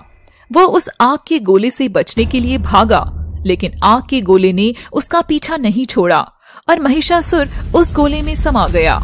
वो जलकर राख हो गया और आग भी समाप्त हो गई। अपनी खंडर वाली गुफा में बैठकर ये सब ल्यूसीफर भी देख रहा था। ल्यूसीफर को अपनी मौत नजर आने लगी। सब खत्म हो गया, सब कुछ खत्म हो गया। अब मुझे ही अपना प्राण तोड़कर इस खंडर से बाहर निकलना होगा, वरना मेरे प्राण भी खतरे में आ जाएंगे। मेरे सारे हुक्म के मारे गए, अब मैं ही अकेला बचा हूँ। अब मुझे बाहर जाना ही होगा और उस रणजीत को उठाकर यहाँ लाना होगा। फिर उसको भी कैद करके मैं एक जादुई दुनिया बनाऊंगा। जादुई दुनिया, मेरी मायावी दुनिया। ल्यूसीफर तेज तेज हंसते हुए खंडर से निकलकर रंजीत के पास मायावी दुनिया में पहुंच गया। रंजीत मुकुट को हाथ लगाने ही वाला था, लेकिन पीछे से ल्यूसीफर ने आवाज लगाई। तुम्हें क्या लगता है कि तुम ये मुकुट उठा ले जाओगे? लूसीफर के होते हुए तुम कुछ सोचना भी मत, वरना तुम्हारा अंजाम तुम्हारे परिवार की तरह होगा और उम्र भर मेरी कैद में रहोगे। जितने तुम्हारे कैदी थे, मैं सबको आजाद करके आ रहा हूँ। इसलिए ही तो मैं तुम्हें अब इस जीवन से आजादी दूंगा, ताकि तुम्हारा ये आजाद कराने का शौक पूरा हो जाए। मुझे शौक तो तुम्हारे भी पूरे करने हैं। रंजीत के जवाब सुनकर ल्यूसीफर को गुस्सा आ गया। उसने एक विशाल रूप धारण किया और रंजीत को हाथ से पकड़कर खंडर में चला गया। लूसीफर ने वहाँ बहुत सारे पेड़ के पत्ते इकट्ठे किए हुए थे। मैं तुमको मारना तो नहीं चाहता था, लेकिन अब मारना पड़ेगा। क्या तुम उससे पहले अपने परिवार से मिलना चाहते हो? मेरा परिवार कहाँ है? सब मेरे पास ही है। मैं उनसे मिलवाने के बाद ही तुम्हें मारूंगा और उन्हें हमेशा के लिए मायावी नगरी में बंद कर दूंगा। फिर कोई रणजीत जन्म नहीं लेगा। मुझे मेरे परिवार से मिलना है। लूसीफर ने पत्ता उठाया और उस पर 4 मक्खी बैठी थी। ये तुम्हारा परिवार है। मुझसे मजाक मत करो, मैं सही बोल रहा हूँ। मेरा विश्वास करो, यही तुम्हारा परिवार है। रंजीत इसका विश्वास क्यों नहीं कर रहा है? आका विश्वास करो। क्या हो गया है रंजीत को? हमें नहीं पहचान रहा। पहचानेगा भी कैसे? हम तो मक्खी बन चुके हैं। तुम्हारा परिवार मक्खी बन चुका है और अब हमेशा ऐसे ही कैद में रहेगा। ये मेरा परिवार नहीं हो सकता। रंजीत ने गुस्से में उस पत्ते को लेकर फेंक दिया और वो पत्ता वहाँ पड़े सभी पत्तों में मिल गया। यह देख लूसीफर तेज तेज हंसने लगा। मैंने तुम्हारे परिवार को जादू से मक्खी बना दिया था, लेकिन अफसोस तुम अपने परिवार को ही नहीं पहचान पाए और अपने हाथों ही उनको मौत के मुंह में फेंक दिया। यह सुनकर रंजीत को पछतावा हुआ, लेकिन वो अब अपने परिवार को ढूंढ भी नहीं सकता था। इसलिए उसने लूसीफर से युद्ध लड़ना ही ठीक समझा। लूसीफर, मैं तुम्हें 2 मौके दे रहा हूँ, जिसमें तुम्हें एक को मानना होगा। कोई नहीं, तुम भी अपनी आखिरी इच्छा पूरी कर ही लो। तुम्हारे पास 2 रास्ते हैं। पहला, मेरे परिवार को छोड़ दो, मैं तुम्हें कुछ नहीं कहूंगा और यहाँ से चला जाऊंगा। ये तो कभी नहीं होगा। तो दूसरा रास्ता तुमसे युद्ध करना ही है। मैं युद्ध के लिए तैयार हूँ। ठीक है। रंजीत और लूसीफर दोनों युद्ध के मैदान में एक दूसरे के आमने सामने खड़े हो गए। लूसीफर ने बिना देरी किए अपनी शक्तियों के प्रहार शुरू कर दिए, लेकिन रंजीत सबका जवाब लूसीफर को दे रहा था। दोनों में बराबर का युद्ध चल रहा था। ल्यूसीफर रंजीत को हरा नहीं पा रहा था। इस बात से क्रोधित ल्यूसीफर ने अपनी सभी शक्तियों का उपयोग कर लिया, जिनका मुकाबला रंजीत नहीं कर सका, और वो मूर्छित होकर वहीं गिर पड़ा। मुझे मारने चला था, मुझे कोई नहीं मार सकता। मुझसे जो भी टकराने की कोशिश करेगा वो ऐसे ही चूर चूर हो जाएगा। इस तरफ ल्यूसीफर रंजीत के हारने की खुशियां मना रहा था, जबकि दूसरी तरफ गुरुदेव उस मुकुट तक पहुंच चुके थे, जिसे ल्यूसीफर ने एक कांच के बॉक्स में छुपा कर रखा था। जैसे ही गुरुदेव ने उस बॉक्स को हाथ लगाया, ल्यूसीफर को एक हिचकी आई। गुरुदेव ने बॉक्स को खोला। ल्यूसीफर का सांस रुकने लगा। गुरुदेव ने मुकुट हाथ में लिया। ल्यूसीफर का सांस रुक रहा था। वो गर्दन पकड़कर इधर से उधर भागने लगा। ल्यूसीफर का जादू भी खत्म होने लगा। रंजीत का परिवार मक्खी से अपने असली रूप में आ गया। रंजीत को भी होश आ गया। ल्यूसीफर अपनी गर्दन पकड़कर घूम रहा था और वो ये सारी बात समझ चुका था, इसलिए उसने रंजीत को मारने के लिए एक तलवार फेंक कर मारी। साधना रंजीत के सामने खड़ी हो गई और वो तड़पने लगी। साधना, तुमने ये क्या किया? तुम्हें ऐसा नहीं करना चाहिए था। रंजीत, इस जन्म में मैं तुमको नहीं पा सकती थी, तो जीकर भी क्या करती। मेरी खुशी है कि मेरे प्राण तुम्हारे जीवन के लिए काम आ पाए।